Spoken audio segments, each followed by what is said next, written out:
প্র্যাকটিক্যালে চলে যাবো। প্র্যাকটিক্যালে চলে যাবো। তো রিভিশনও একটু হয়ে গেছিল, তাই? আচ্ছা আচ্ছা, ফর্মাল ক্লাস শুরু হওয়ার আগে না? আচ্ছা আচ্ছা, ঠিক আছে, সমস্যা নেই। বোরহান ভাই কি আগে ছিলেন নাকি? বোরহান ভাই আগে ছিলেন? বোরহান উদ্দিন খান।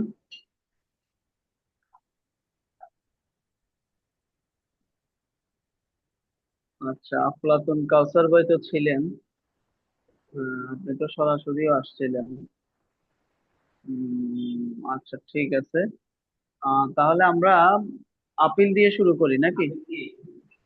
ফরাদ ভাই কি বলেন? ফরাদ ভাই, নজরুল ভাই। ভাইয়ের সাথে জি ভাই। ভাইয়া আছে। আমরা কি আপিল আপিল দিয়ে শুরু করব? আপিল এর আগে সিভিল ডিভিশন মনে হয় একটু পড়ানো হয়েছে। হ্যাঁ হ্যাঁ, আপনি অ্যাজ ইউজুয়াল যা করেন সমস্যা নাই। যা করেন সমস্যা নেই না? আমার কাছে কোনো আচ্ছা, বিষয় না, ঠিক আমি আছে। এখন রিটের মধ্যেই আছি আর কি। ও, আচ্ছা আচ্ছা, ফাইন। আচ্ছা, ঠিক আছে। এখন যে তাহলে সিভিল ডিভিশন সিভিলে আর সিভিল আপিল, ক্রিমিনাল আপিল, এ তো আর আমার ই না আর মোটামুটি কি। ধারণা জি হয়ে জি গেছে। যাক, fine। লাস্ট আচ্ছা, ক্লাস সিভিলে। হয়েছিল স্যার আচ্ছা, 24 24 8 স্যার। হ্যাঁ হ্যাঁ লাস্ট হ্যাঁ, ক্লাস হয়েছিল বলেন। 24 8, লাস্ট ক্লাস 24 8 হয়েছিল। আপনারা শুনলে ভালো হইতো। এটা সাউন্ড শুধু আমি শুনলে, হ্যাঁ, সবাই মানে ওনাদের কথা আপনারা শুনলে ভালো হইতো, ইন্টারাকশনটা। এটা কি ইয়ে করা যায়? এমনি আওয়াজ দিলে শুনবেন? এমনি ইয়েতে মানে মানে হেডফোনে না দিয়ে এভাবে দিলে শুনবেন? যায় না। ফ্যান বন্ধ করতে হবে। আচ্ছা, যাই হোক। নজরুল ভাই কি বললেন, বলেন। লাস্ট ক্লাস হয়েছিল স্যার 24 8। 24/8, হ্যাঁ। ওই দিনে তো আমি হসপিটালে ভর্তি হয়েছি, মনে হয় ওই দিন বা পরের দিন। জি আপনাদের স্যার। ক্লাস নিয়ে তো আমি অসুস্থ হয়ে গেলাম, না ওই এবং দিনে আমরা অসুস্থ যখন ছিলাম। জি অসুস্থতার মধ্যেই ক্লাস নিয়েছি খুব সম্ভবত, না? হ্যাঁ হ্যাঁ, জি ডাক্তারের কাছে পরের দিন গেলাম। অসুস্থ ছিল। হ্যাঁ হ্যাঁ আপনি আলোচনা করেছিলেন যে 561 এ এর আলোচনায় যখন আসবে তখন তিনটা কথা মনে রাখতে হবে। হ্যাঁ, একটা হচ্ছে খেয়াল আছে আপনার। ইফেক্টিভ, হ্যাঁ এগুলো লেখা আছে। হ্যাঁ হ্যাঁ, ওই যে ক্রিমিনাল ম্যাটার ছিল মনে হয়, ওটা ক্রিমিনাল ম্যাটার ছিল। জি ঠিক আছে, ইনশাআল্লাহ। তাহলে যে ক্রিমিনাল ম্যাটার যেদিন আসবে ওই দিন ওইখান থেকে আমরা ধরবো আর কি। তো আজকে সিভিলে তাহলে একটু 5 মিনিট আমি একটু ইয়ে দিই, ব্যাকআপে যাই, তাহলে সুবিধা হবে, জি ব্যাকে স্যার। যাই। তাহলে সিভিলে বেসিক্যালি হাইকোর্টে তো দুইটা জিনিস হয়, একটা হলো সিভিল রিভিশন আর হলো সিভিল অ্যাপিল, ঠিক আছে? জি তো সিভিল অ্যাপিল দুই ধরনের হয়, একটা হচ্ছে অর্ডার এগেনস্টে, একটা হচ্ছে ডিক্রির এগেনস্টে। জি ডিক্রির এগেনস্টে যেটা, এটাকে বলে ফার্স্ট আপিল। মনে রাখবেন, ফার্স্ট আপিল ডিক্রির এগেনস্টে। আর অর্ডার এগেনস্টে যেটা, এটাকে বলে ফার্স্ট মিসেলেনিয়াস আপিল। সংক্ষেপে এই কথাটা মনে রাখবেন যে এফ এ ফার্স্ট আপিল, এটা মানে ডিক্রি এগেনস্টে। আর এফএমএ মিসেলেনিয়াস শব্দটা যখন মাঝখানে বসে যাবে তখন এটা অর্ডার এগেনস্টে। এই দুই ধরনের অ্যাপিল। আর বেসিক্যালি আপনার এই অর্ডার এগেনস্টে অনেক অ্যাপিল হয়, ডিক্রি এগেনস্টও হয়, হ্যাঁ। তো আমরা দুইটাই মাথায় রাখতে হবে, দেখতে হবে। আর অলমোস্ট ফরম্যাট সেম, হ্যাঁ। এটা খুব বেশি পার্থক্য নাই, জাস্ট ভিতরে বয়ানগত কিছু পার্থক্য আছে। কারণ ডিক্রি এগেনস্টে তো ওই যে রায় পর্যন্ত চলে যাইতে হয়। আর যখন আপনি ডিক্রি এগেনস্টে রায় পর্যন্ত, আর অর্ডার এগেনস্টে তো আর রায় পর্যন্ত যাওয়া লাগে না। কোনো একটা, হ্যাঁ, রায়ের আগে কোনো একটা ইন্টারিম অর্ডারের বিরুদ্ধে আসছে, সেজন্য সেখানে বর্ণনার ক্ষেত্রে কিছু জাস্ট আগে পরে আছে, এটা বুঝবেন। তো এটা হচ্ছে আপনার অ্যাপিলের ক্ষেত্রে। আর সিভিল ডিভিশনও সেম, অর্ডার এগেনস্টে ডিক্রি এগেনস্টে মিল আছে। তো সেক্ষেত্রে ওই অ্যাপিলের মতো এরকম আলাদা নাম নাই। ফার্স্ট অ্যাপিল বা ফার্স্ট মিসেলেনিয়াস অ্যাপিল এরকম নাম নাই। Order against civil division, decree against civil division, বুঝতে পারছেন? তো তখন আমরা বুঝবো কিভাবে, আমাদেরকে বলতে হবে বা লিখতে হবে এগেনস্ট অর্ডার। এটা লিখে দিতে হবে। কোথায় লিখে দিতে হবে? ওই যে an application under section so and so 115 1 অথবা 4, ওইখানে যখন লিখি আন্ডার এই যে সিপিসি, তখন সেখানে আমরা লিখে দিতে এগেনস্ট অর্ডার অথবা এগেনস্ট ডিক্রি। এটা একটা। আর যদি আপনি না লেখেন, অনেক সময় আমরা ভুলে লিখি না বা লেখা হয় না, হইতেও পারে। তো তখন আপনার ওই যে কস্ট টাইটেলে দেখতে হবে সেখানে কি আছে, order dated so and so অথবা judgment and decree dated so and so. তাহলে পার্থক্য জায়গাটা হচ্ছে এখানে যে আমি কস্ট টাইটেলের মধ্যে যখন দেখব যে শুধু অর্ডার লেখা আছে, তাহলে বুঝবো যে এটা অর্ডারের বিরুদ্ধে। আর যখন দেখবো যে জাজমেন্ট এন্ড ডিক্রি লেখা আছে তখন এটা ডিক্রি বুঝবো। সিম্পল নাকি? এটা হচ্ছে আপনার বোঝার উপায়। তো সিভিল রিভিশন আর হলো আপনার সিভিল রিভিশনের ক্ষেত্রে কনসার্ন হলো 115 সিপিসি সেকশন 115টা হলো ভাইটাল সিভিল রিভিশনের ক্ষেত্রে।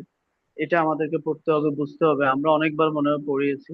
তো এটা এটা বোঝার চেষ্টা করতে হবে। আর সেক্ষেত্রে আরো রিলেভেন্ট হলো 115 115 ঠিক না? 115 115 115 হচ্ছে সরাসরি রিভিশন হাইকোর্টে, আর 115 হচ্ছে সেকেন্ড রিভিশন। খেয়াল আছে তো? এগুলা পড়ানো হয়েছে কিন্তু। 115 হচ্ছে সেকেন্ড রিভিশন। অর্থাৎ 115 যখন আমি যাব তখন আমাকে দেখতে হবে যে আরেকটা রিভিশন হয়ে গেছে। কোথায় হয়ে গেছে? জেলা জজে। কোন আইন অনুসারে, সেকশন অনুসারে হলো 115 অথবা 3। 2তে হচ্ছে জেলা জজ নিজে শুনবে রিভিশন, আর 3-এ হলো জেলা জজের পরিবর্তে এডিশনাল শুনবে। সেম জিনিস, জেলা জজের পাওয়ার এক্সারসাইজ করবে। তো এই 2 এবং 3-এ যখন জেলা জজ একটা সিভিল রিভিশন শুনে একটা আদেশ দেয়, সেটার বিরুদ্ধে যখন আমি সংক্ষুব্ধ হই, তখন আমার হাইকোর্টে আসতে হবে। হাইকোর্টে আসলে এখন রিভিশন, রিভিশন হলে তাহলে হাইকোর্টে তো আপনি রিভিশন যখন হয়ে যায় তখন তো আর আপিল সুযোগ নাই। তখন তো সেই অর্ডারের বিরুদ্ধে আবার আপিলে আসতে পারবে না, তখন সেই অর্ডারের বিরুদ্ধে আবার রিভিশন। আবার রিভিশন কোথায়? হাইকোর্টে। এটাকে তখন আমরা 115 খেয়াল আছে তো? 115 নিয়ে আসি এবং এটাকে আমরা বলি সেকেন্ড রিভিশন। এখন 115 এবং 115 ভাইটাল পার্থক্যের জায়গা হলো 115 জন্য কোনো লিভ নিতে হয় না, 115 জন্য লিভ চাইতে হয়। হ্যাঁ, লিভ চাইতে হয়। লিভ মানে কি? অনুমতি। অনুমতি প্রার্থনা করতে হয় কার? কোর্টের, হাইকোর্টের। তখন প্রেয়ারে, প্রেয়ারে কি করতে হয়? Please to grant leave. যে লিভ গ্রান্ট করার জন্য একটা প্রেয়ার দিতে হয়, যে অনুমতি দেওয়া। হ্যাঁ, আলাদা, একসাথে একসাথে ওই বয়ানের মধ্যে হয়। এরপর it is most humbly prayed that you lordship would graciously be please to. এই টুর পরে আমরা কি বলতাম আগে? To issue rule. অন্যান্য ক্ষেত্রে to issue rule calling upon the opposite parties to show cause as to why order dated অথবা judgment and decree dated so and so should not be set aside। এই তো। কিন্তু এখানে এসে wherefore it is most humbly prayed that your lordships would graciously be pleased to grant leave, এই শব্দটা add হচ্ছে কিসের ক্ষেত্রে? 115 ক্ষেত্রে, যেটাকে আমরা বলছি সেকেন্ড রিভিশন। খেয়াল আছে তো? সেখানে শুধু এই শব্দটা অ্যাড হবে, to please to grant leave, to grant comma, leave. হ্যাঁ to grant leave, comma, issue rule. ও এবার ইস্যু চলে আসতেছে, ওই টুটা ইস্যুকে ধরতেছে। এগুলো তো বুঝেন গ্রামাটিক্যাল ইস্যু গুলা। হ্যাঁ, তাহলে কমা দিয়ে ইস্যু রুল, এরপরে এবার চলবে আগের মতো, ওই যে 115 মতো। জাস্ট টু গ্রান্ট লিভ, এই গ্রান্ট লিভ শব্দটা অ্যাড হচ্ছে। খুবই সিম্পল পার্থক্য। 4-এর ক্ষেত্রে এটা দিতে হবে। যদি 4 হয় সেক্ষেত্রে আপনাকে এই ওয়ার্ড দুইটা অ্যাড করতে হবে। কোথায়? প্রেয়ারে। বুঝা গেছে? গ্রান্ট লিভ কেন? কারণ 104-এর 115 বলা আছে ইফ কোর্ট, ওই যে গ্রান্টস লিভ বলা আছে, যদি কোর্ট লিভ গ্রান্ট করে সেক্ষেত্রে তুমি রিভিশন করতে পারো। বুঝা গেছে? ইস্যু রুল প্রথমে, প্রথমে, হ্যাঁ প্রথমে, কারণ আগে লিভ দিলে না এবার ইস্যু রুল হবে। Common sense. আগে আপনাকে অনুমতি দিলে না, তারপরে আমি ইস্যু করব, রুল ইস্যু করব। রুল ইস্যু করা মানে শোকজ দেওয়া, তার মানে তো মামলা স্টার্ট হয়ে গেছে। হ্যাঁ, হ্যাঁ, প্লিজ টুর পরে grant leave, comma, issue rule calling upon the opposite parties. হ্যাঁ, অপোজিট পার্টিস যেহেতু civil division, opposite parties to show cause as to why the order dated so and so অথবা judgment and decree dated so and so passed by the learner so and so so and so so and so যা যা আছে লাস্টে এসে should not be set aside, যে কেন এটা বাতিল করা হবে না। এই তো বুঝে গেছে? তাহলে এটা হচ্ছে আপনার সিভিল ডিভিশনের ক্ষেত্রে বেসিক কথাবার্তা। বুঝতে পারছেন? আচ্ছা, এখন আসেন অ্যাপিলের ক্ষেত্রে আমাদের। আহ, আমরা সিভিল ডিভিশনের ক্ষেত্রে আপনি একটা জিনিস মাথায় রাখবেন যে সিভিল ডিভিশন মানে আপনাকে দেখতে হবে আগে দুইটা কোর্ট আছে, একটা ট্রায়াল কোর্ট, একটা অ্যাপিলেট কোর্ট। বুঝা গেছে? একটা ট্রায়াল কোর্ট, একটা অ্যাপিলেট কোর্ট। সিভিল ডিভিশন মানে আপনাকে বুঝতে হবে দুইটা কোর্ট আছে সামনে, পেছনে রেখে আসছি। একটা ট্রায়াল কোর্ট, একটা অ্যাপিলেট কোর্ট, তারপরে হলো রিভিশন নাকি? তো দুইটা কোর্ট। আর অ্যাপিলের ক্ষেত্রে হলো একটা কোর্ট, শুধু কি? Trial court. তাহলে পার্থক্যটা বোঝা যাচ্ছে? তাহলে অ্যাপিলের ক্ষেত্রে একটা কোর্ট, শুধু ট্রায়াল কোর্ট। ট্রায়াল কোর্ট রায় দিল, বা একটা অর্ডার দিল, সেই অর্ডারটা যদি অ্যাপিলেবল হয়, তাহলে আরেকটা কমন জিনিস মাথায় রাখতে হবে, নর্মালি অর্ডারের বিরুদ্ধে অলওয়েজ রিভিশন, আর জাজমেন্ট এন্ড ডিক্রির বিরুদ্ধে অ্যাপিল কমন, এক্সেপশনাল ছাড়া। জাজমেন্ট এন্ড ডিক্রির বিরুদ্ধে কি হবে? অ্যাপিল হবে। অর্ডারের বিরুদ্ধে নর্মালি কি হবে? রিভিশন হবে। এক্সেপ্ট কোনগুলা? যেটার কথা ওই যে অর্ডার কত 43, 43 তে অ্যাপিলেবল অর্ডারস বলে একটা কথা আছে না? এই অ্যাপিলেবল অর্ডারস যেগুলা বলা আছে 25টা যেই তালিকা আছে দেখছেন না? হ্যাঁ, অর্ডার নাম্বার, রুল নাম্বার সহ দেওয়া আছে। এই 25টা ক্ষেত্র ছাড়া আর সকল অর্ডারের বিরুদ্ধে কি হবে? রিভিশন হবে। কিন্তু এগুলো অ্যাপিলেবল অর্ডার। তখন আপনি যখন একটা অর্ডার দেখবেন, একটা অর্ডার দেখবেন যে কোনো ক্ষেত্রে, আপনার ওকালতির ক্ষেত্রে বা প্র্যাকটিসের ক্ষেত্রে, আপনি যখন একটা অর্ডার দেখবেন, তখন আপনাকে দেখতে হবে যে এটা কি অ্যাপিলেবল অর্ডার কিনা, প্রথম যেটা কোশ্চেন একটা অর্ডারের বিরুদ্ধে, বুঝতে পারছেন? তাহলে আপনিও যখন প্রশ্ন দেখবেন, প্রশ্নে যখন এরকম একটা অর্ডারের বিরুদ্ধে আপনাকে আসতে বলা হবে, একটা অর্ডার দিয়ে থমকে গেল, তারপর ক্লায়েন্টকে আপনার কাছে পাঠিয়ে দিল, লেখে না, মিস্টার এক্স বা Z comes to you and suggest him for the next course of action কি হবে এই সেই, and draft a necessary draft, হ্যাঁ এই তো। এগুলো আপনার তখন আপনাকে দেখতে হবে যে অর্ডারটা, যে অর্ডারটা পর্যন্ত বর্ণনা দিয়ে থেমে গেল, এরপরে ক্লায়েন্টকে আমার কাছে পাঠিয়ে দিল, ওই অর্ডারটা অ্যাপিলেবল কিনা।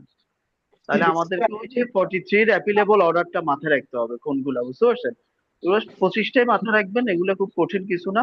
এগুলো দেখে দেখে কোন কোন, ওখানে তো শুধু সংক্ষেপে দেওয়া আছে অর্ডার, রুল আর সংক্ষেপে। আপনারা অর্ডার, রুল ওই জায়গায় চলে যাবেন, বুঝতে পারছেন? ওই জায়গায় চলে যাবেন, সেখানে গিয়ে ডিটেলসে দেখবেন, একটা চার্ট করে ফেলবেন। এটা আপনি টেবিলের সামনে রাখেন বা চেম্বারের সামনে রাখেন, আসা যাওয়ার পথে দেখেন, এগুলো যাতে মাথায় থাকে মোটামুটি, বুঝে গেছে? তাহলে হবে কি, আপনি একটা অর্ডার দেখলেই বুঝে যাবেন যে অর্ডারটা কি অ্যাপিলেবল না রিভাইজেবল, ঠিক না? প্রথম হচ্ছে অ্যাপিলেবল, অ্যাপিলেবল হলে আপনি রিভিশন করতে পারবেন না, বুঝে গেছে? তাহলে প্রথম টার্গেট রাখবেন যে অন্তত সেখানে ভাইটাল কিছু আছে, 8-10টা হচ্ছে ভাইটাল, এগুলো হচ্ছে একেবারে ইম্পর্টেন্ট, এগুলো মাথায় রাখবেন। আস্তে আস্তে 25টাও মাথায় রেখে দিবেন, ঠিক আছে? এটা হচ্ছে অর্ডার। এবার জাজমেন্ট এন্ড ডিক্রির ক্ষেত্রে, হ্যাঁ জাজমেন্ট এন্ড ডিক্রির ক্ষেত্রে হচ্ছে নর্মালি কি হবে, আপনি মাথায় রাখবেন যে অ্যাপিল হবে। এক্সেপশন খুবই রেয়ার, এক্সেপশন খুবই রেয়ার। একটা এক্সেপশন যেটা কমন সেটা হচ্ছে ওই যে আপনার এই এটার নাম হলো কি এটা, specific relief act, SR act এর নয়, স্পেসিফিক রিলিফ অ্যাক্ট এর নয় যেটা, সেক্ষেত্রে যদি সহকারী জজ রায় ডিক্রি দেয়, এটা রিভাইজেবল অর্ডার, এটার বিরুদ্ধে অ্যাপিল হয় না। ওই যে আপনার এটারে কি বলে, এটা রিভিশন হয় সরাসরি, বুঝতে পারছেন? হ্যাঁ, হ্যাঁ এগুলার ক্ষেত্রে রিভিশন, হ্যাঁ রিভিশন হয়। এই দুইটাই, আর বেশি নাই। এটা ওগুলাতেও আছে না? হ্যাঁ, তো এগুলা এটা হচ্ছে আইনের খুব এটা স্পেসিফিক হচ্ছে বলা আছে। 9 ধারার অধীনে হয়, 9 ধারার নয় অধীনে হয় নয় স্পেসিফিক। হ্যাঁ, হ্যাঁ হ্যাঁ, নয় ধারার অধীনে। তো এটা হচ্ছে বিষয়। আর নর্মালি সবগুলোর বিরুদ্ধে কি হবে? অ্যাপিল হবে, ঠিক আছে? তাহলে আপনি এটা আপনার এই অ্যাপিলের ক্ষেত্রে দেখবেন যে এরপরে এবার অ্যাপিলটা আপনাকে মাথায় রাখতে হবে যে অ্যাপিলের ক্ষেত্রে এরপরে আপনার পিকুইনারি জুরিসডিকশনের একটা ইস্যু আছে, যে আপনি হাইকোর্টে কত পর্যন্ত অ্যাপিল, জজ কোর্টে কত পর্যন্ত অ্যাপিল। তো এখন জজ কোর্টে তো কত পর্যন্ত? 5 কোটি পর্যন্ত নাকি? জজ কোর্টে না, না জজ কোর্টে অ্যাপিল কত, 5 কোটি না, 5 কোটি টাকা পর্যন্ত। তাহলে আপনার পিকুইনারি জুরিসডিকশন যদি 5 কোটি টাকা পর্যন্ত হয়, সেটার অ্যাপিল কোথায় যাচ্ছে? জজ কোর্টে। তাহলে আপনি দেখবেন একটা ট্রায়াল কোর্টের আপনাকে প্রশ্নের ভিতরে বর্ণনা দিচ্ছে যে একটা ট্রায়াল কোর্ট রায় ডিক্রি দিল, সেটার হয়তো পিকুইনারি বা আপনার সুটল্যান্ডের যে ভ্যালু সেটা উনি দিয়ে দিল, সেটা যদি আন্ডার 5 crore হয়, তাহলে তো এটা অ্যাপিল হচ্ছে কোথায়? কোথায় হবে? ডিস্ট্রিক্ট জাজে। তখন সেটাকে তো আপনি জোর করে হাইকোর্টে আনতে পারবেন না। তখন আপনাকে বুঝতে হবে যে এটা ডিস্ট্রিক্ট কোর্টে অ্যাপিল হবে, এবং সেখানে অ্যাপিল হয়েছে কিনা এটা আপনি বুঝবেন। অনেক সময় সরাসরি বলে না যে মানে অ্যাপিল ফাইল হয়েছে কিনা, হয়তো আপনার একটা ওই যে ঘুরিয়ে একটা কথা বলে দিয়ে, হ্যাঁ আপনাকে ইয়ে করবে, কনফিউজ করবে। তখন আপনাকে বুঝতে হবে যে এটা যদি 5 কোটির নিচে হয় তাহলে অ্যাপিল এখানে হবে। তারপরে এটা আপনাকে বুঝতে হবে যে এটা অ্যাপিল হচ্ছে না, এই অ্যাপিলটা জজ কোর্টে হয়ে এখানে রিভিশন হচ্ছে। মানে এগুলো একটু, হ্যাঁ কারণ হলো প্রশ্ন যদি একটু ঘুরিয়ে পেঁচিয়ে দেয় আর কি, আপনার আইকিউ টেস্ট করার জন্য, বা আপনি বেসিকটা জানেন কিনা, দিতেই পারে। এখন তো আস্তে আস্তে কঠিন হচ্ছে, কারণ আগের মতো তো আপনার আগে যেরকম একেবারে ABCD শুদ্ধা হুবহু দিয়ে দেওয়ার যুগ তো আর নাই। এখন তো আস্তে আস্তে একেবারে কম্পিটিটিভ আর কি। কোশ্চেন হ্যাঁ রিপিটেশন তো। হ্যাঁ, আগে তো কোশ্চেনের রিপিটেশন হইতো, একেবারে এবিসিডি শুদ্ধ হুবহু চলে আসতো। এই জন্য অনেকে আপনার জাস্ট ওই যে কমন কিছু কোশ্চেন মুখস্থ করে ফেলছে, কিছু বুঝে নাই, মুখস্থ করে লিখে দিয়েছে। এরকম অনেক আছে, মানে মিনিমাম সে হয়তো বা একটা ইংরেজি সেন্টেন্সও লিখতে তার কষ্ট হচ্ছে, কিন্তু সে পুরো ড্রাফট লিখে ফেলছে। এরকম হয়েছে, বুঝতে পারছেন? তো এটা তো হয়েছে। হ্যাঁ, এটা হচ্ছে আপনার 2-3 বছর, এই 2 বছর 3 বছর থেকে একটু কঠিন হয়েছে আর কি। হ্যাঁ, 23 মানে 24 23 দুইটা, 24 হ্যাঁ বেশি হ্যাঁ, হয়েছে। মানে 2 টার্ম মনে হয় ইয়ে হয়েছে একটু, 2 টার্মের মধ্যে গতবার এর আগের বার এরকম কয়েকবার। হ্যাঁ, তো আস্তে আস্তে হবে, তো এটা হওয়া উচিত, এটা হওয়া উচিত। এটা তো আসলে আপনি মানে একটা সুপ্রিম কোর্টে প্র্যাকটিস করবেন এখন, এগুলো তো আসলে খুবই সবার জন্য লজ্জাকর, ঠিক না? এখন যদি এরকম একটা সিচুয়েশন হয়, এবং অনেকে প্রশ্ন করছে আমাদেরকে যে এই লোক কেমনে হাইকোর্টের উকিল হয়েছে, বুঝতে পারছেন? তো এটা তো আর জবাব দেওয়ার তো নাই যে কেমনে হয়েছে এখন, বুঝতে পারছেন যে এই লোক কেমনে হাইকোর্টের উকিল হয়েছে। তো এগুলা তো ওভারঅলি আমাদের লয়ের সম্পর্কে একটা খারাপ ধারণা হবে, হবে না? বুঝতে পারছেন? এগুলা আসলে ব্যক্তি, শুধু এটা একটা ইনস্টিটিউশনের বিরুদ্ধে অপরাধ। আপনি অ্যাজ এ হোল একটা কমিউনিটিকে কি করতেছেন, মানে নেগেটিভ একটা ইয়েতে নিয়ে যাচ্ছেন। তো এটা আসলে আমাদের সবাইকে সচেতন হওয়া উচিত, বুঝতে পারছেন? এটা হচ্ছে বিষয়। তো যাই হোক, এখন আসেন আপনার, তাহলে অ্যাপিল এবং রিভিশনের বেসিক কিছু কথাবার্তা আলাপ করলাম আর কি, নাকি? এগুলো বোঝাটা জরুরি, হ্যাঁ, এগুলো বোঝাটা জরুরি। তো এখন আসেন এবার অ্যাপিলের ক্ষেত্রে, তাহলে আমরা দেখলাম অ্যাপিলের ক্ষেত্রে আমরা একটা কোর্ট পাচ্ছি, ট্রায়াল কোর্টটা পাচ্ছি। তো আমরা ধরে নিলাম যে ট্রায়াল কোর্টে, এখন ট্রায়াল কোর্ট আসেন, এবার ট্রায়াল কোর্ট আসেন। ট্রায়াল কোর্ট কয়টা? ট্রায়াল কোর্ট কয়টা? তিনটা। বেসিক্যালি তিনটা না? মানে যাদের অরিজিনাল জুরিসডিকশন আছে, নাকি? আর তো কারো নাই। ডিস্ট্রিক্ট জাজ তো সরাসরি তো আর সিভিলে পারে না, পারে স্পেশাল কিছু ছাড়া। তাহলে এডিশনালও পারে না, তাদের হলো অ্যাপিলেট জুরিসডিকশন, রিভিশনাল জুরিসডিকশন। তারা হলো অ্যাপিলেট অথরিটি, নাকি? হ্যাঁ, তাদের কাছে যেগুলো যাবে। তো সেজন্য আপনার তিনটা কোড হচ্ছে অরিজিনাল পাওয়ার এক্সারসাইজ করে। কে? অ্যাসিস্ট্যান্ট জাজ, সিনিয়র অ্যাসিস্ট্যান্ট জাজ, আর হচ্ছে কালকে জয়েন্ট সারাদিন ডিস্ট্রিক্ট বাইরে জাজ। থাকবো না সবাই, এই তো। দুটো নাইট তাহলে দিবে। আপনি এই তিনটা হচ্ছে এমনি অরিজিনাল, একা না, তাদের কাছে মামলা যাবে পিকুনিয়ারি জুরিসডিকশন মুভমেন্ট থাকবো অনুসারে না, কত, মুভমেন্ট তো সবাই 15 লক্ষ দুদিন ব্যাক। পর্যন্ত অ্যাসিস্ট্যান্ট জাজ, 25 লক্ষ পর্যন্ত সিনিয়র অ্যাসিস্ট্যান্ট জাজ, এরপর 25 লক্ষ থেকে আনলিমিটেড, নাকি? 25 লক্ষ এক থেকে আনলিমিটেড জয়েন্ট ডিস্ট্রিক্ট জাজ, ঠিক না? তাহলে দেখেন, এবার আসেন, তাহলে আপনি খেয়াল করেন, অ্যাসিস্ট্যান্ট জাজের জাজমেন্ট এন্ড ডিক্রির বিরুদ্ধে কি আপনি হাইকোর্টে আপিল করতে পারবেন? পারবেন আপা? পারা যাবে। অ্যাসিস্ট্যান্ট জাজের কেন পারবেন না? অ্যাসিস্ট্যান্ট জাজের একটা রায় এবং ডিক্রি, এখন এটা কি আমি হাইকোর্টে আপিল করতে পারবো? কেন পারবো না? কোনটা কি বলেন, ইজি হন, একটু ইজি হয়ে, বুঝতে পারছেন? মানে এটা তো আপনি বুঝতে হবে কোন জায়গায়, পয়েন্টটা বলেন, মূল পয়েন্টটা কি, কেন পারবেন না? কারণ 5 কোটির উপরে ছাড়া তো, উপরে হইলে হাইকোর্টে আসতে হয়, 5 কোটির নিচে তো হ্যাঁ, আর এই যে আমার ওই যে নজরুল ভাই বলে দিচ্ছে যে হাইকোর্টে তো আসতে হলে 5 কোটির উপরে হইতে হবে। তাহলে অ্যাসিস্ট্যান্ট জাজ তো মামলা বিচার করতে পারবে কয় লাখ, কয় কোটি, কয় লাখ পর্যন্ত, কয় কোটি? 5 কোটি পর্যন্ত। দেখছেন না, আপাতত গোলাই ফেলছে। অ্যাসিস্ট্যান্ট জাজ 15 লক্ষ পর্যন্ত। তাহলে এগুলো কিন্তু ম্যাথের মতো একটার সাথে একটা কানেক্ট করতে হবে, যদিও ম্যাথের মতো এত জটিল না, সূত্রের এত হিসাব নিকাশ নাই, সিম্পল, নাকি? জাস্ট একটু কানেক্ট করা। তাহলে আপনি দেখেন যে আপনি মাথা থেকে ধরে ফেললেন যে আপনি অ্যাসিস্ট্যান্ট জাজ তো 15 লক্ষ পর্যন্ত তার পাওয়া। তাহলে 15 লক্ষ এটা কি 5 কোটির উপরে না নিচে? অনেক নিচে। তাহলে তার বিরুদ্ধে আমি আসতেই পারবো না, শেষ কাহিনী, শেষ, একটা শেষ। ওই অ্যাসিস্ট্যান্ট জাজের শুধু ওই যে 9টা মনে রাখবেন, যখন সে 9-এ কোনো ইয়ে দিবে তখন রিভিশনে যাবো হাইকোর্টে। এটা একটা এক্সেপশন, এটা জাস্ট মনে রাখবেন। এবার আসেন সিনিয়র অ্যাসিস্ট্যান্ট জাজ, সিনিয়র অ্যাসিস্ট্যান্ট জাজ, সিনিয়র সহকারী জাজ, তার রায়ের বিরুদ্ধে আসতে পারবো কোর্টে, হাইকোর্টে, আপিলে? উনিও 25 লক্ষ, এই যে সুন্দর বুঝে যাচ্ছেন, ঠিক না? 25 লক্ষ ওনার বিরুদ্ধে আসবে। তাহলে আসা যাচ্ছে জয়েন্ট ডিস্ট্রিক্ট জাজের বিরুদ্ধে।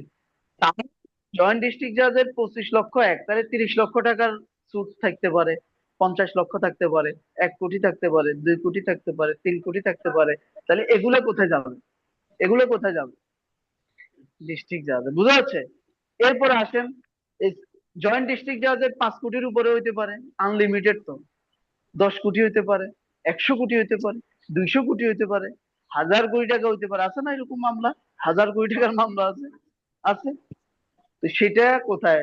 হাইকোর্টে চলে যাবে। বুঝা যাচ্ছে? তাহলে সিম্পল ইকুয়েশন না? যখন প্রশ্নগুলো আসবে তখন এগুলো মাথার ভিতরে রাখতে হবে। আপনি মূল্যবান কত দিচ্ছে, ট্রায়াল কোর্ট কে, কে রায় দিচ্ছে, হ্যাঁ, বেসিক অ্যাপিলের জন্য আপনাকে মাথায় রাখতে হবে পিকুনিয়ারি জুরিসডিকশনটা কত। বুঝতে পারছেন? এরপরে আপনার হাইকোর্ট, এটা হচ্ছে বিষয়। তাহলে কি এটা? ও আচ্ছা আচ্ছা, দুধ তো আমার তো আচ্ছা, নিয়ে আসছে, একটু পানি দেন একটু, হ্যাঁ। হুম, আচ্ছা। হ্যাঁ, তাহলে এটা গেল। এবার এবার আসেন আপনি জাজমেন্ট এন্ড ডিক্রি। এবার হচ্ছে অ্যাপিলের ক্ষেত্রে আমরা ধরে নিলাম যে এটা জয়েন্ট ডিস্ট্রিক্ট জাজের একটা জাজমেন্ট এন্ড ডিক্রি এবং এটা অ্যাবাভ 5 ক্রোর নাকি? তাহলে এখন জাজমেন্ট এন্ড ডিক্রি যেহেতু হয়ে গেল, আমাকে আপিল করতে হবে কোথায়? হাইকোর্টে। এছাড়া তো উপায় নেই, হাইকোর্টে। এখন আসেন আমরা এবারে একটা যে কোনো একটা পিটিশন নিয়ে আমরা একটু আলাপ করি। একটা অ্যাপিলের একটা ইয়ে দেন, একটা বই দেন, হ্যাঁ। একটা অ্যাপিলের আপনাদের কাছে আছে, বই আছে তো না সবার কাছে? আমরা প্রিভিয়াস যে কোনো একটা ইয়ার থেকে একটু আলাপ করি নাকি তাহলে? বই আছে। হ্যাঁ হ্যাঁ, তাহলে প্রিভিয়াস ইয়ারের ইয়েতে চলে যান, সিভিল অ্যাপিলে চলে যান। জাস্ট প্রিভিয়াস একটা কোশ্চেন বাইর করেন, হ্যাঁ।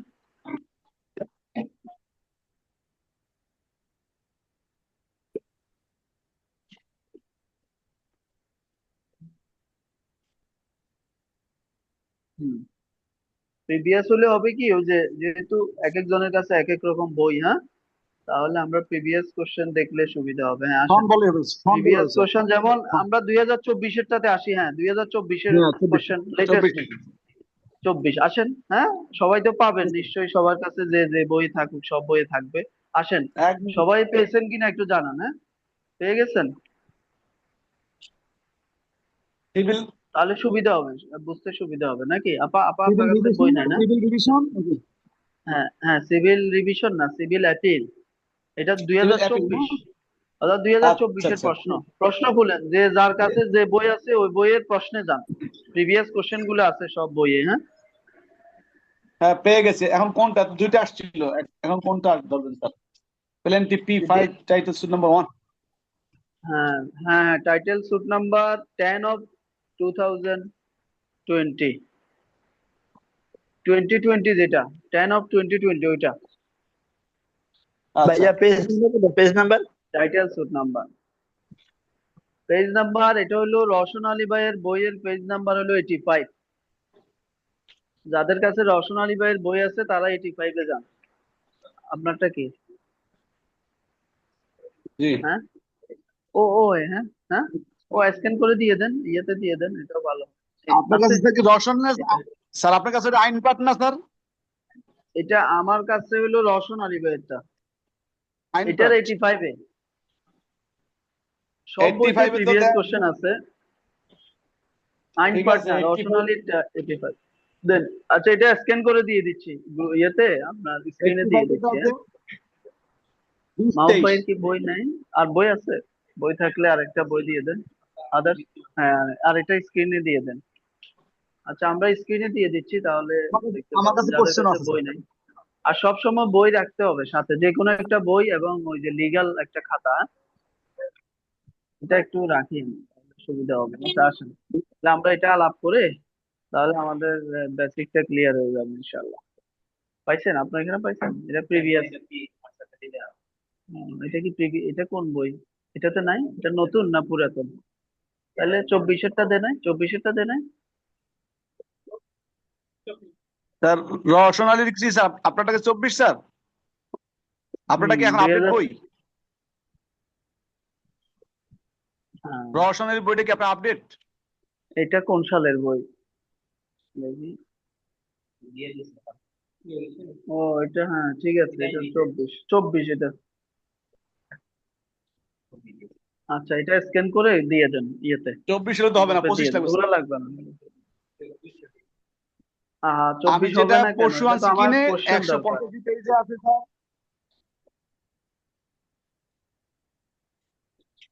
185 নাম্বার পেজে আছে কি জানেন? একশো 20-23 পঁচাশি একটা না, কোশ্চেন শুধু দেওয়া আছে। 85।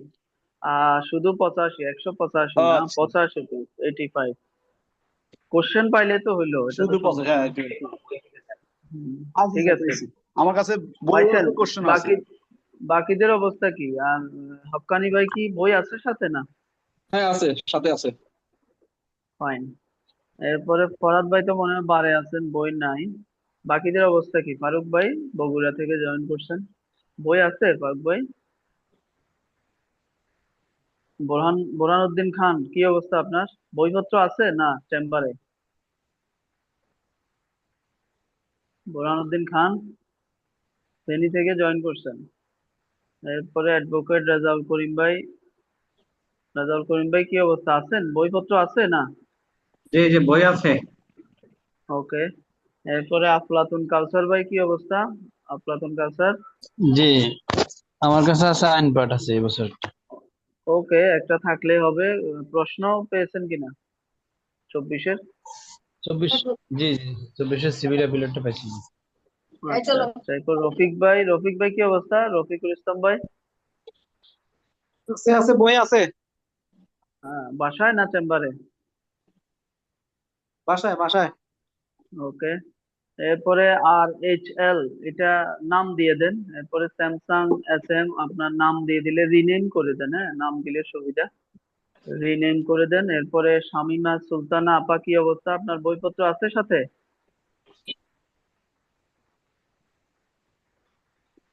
হুম।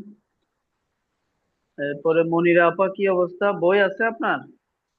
জি ভাইয়া, বই আছে কিন্তু আমার বইটা গত বছরের বই, এই কোশ্চেনটা না, নাই। 24-এর কোশ্চেনটা নাই না?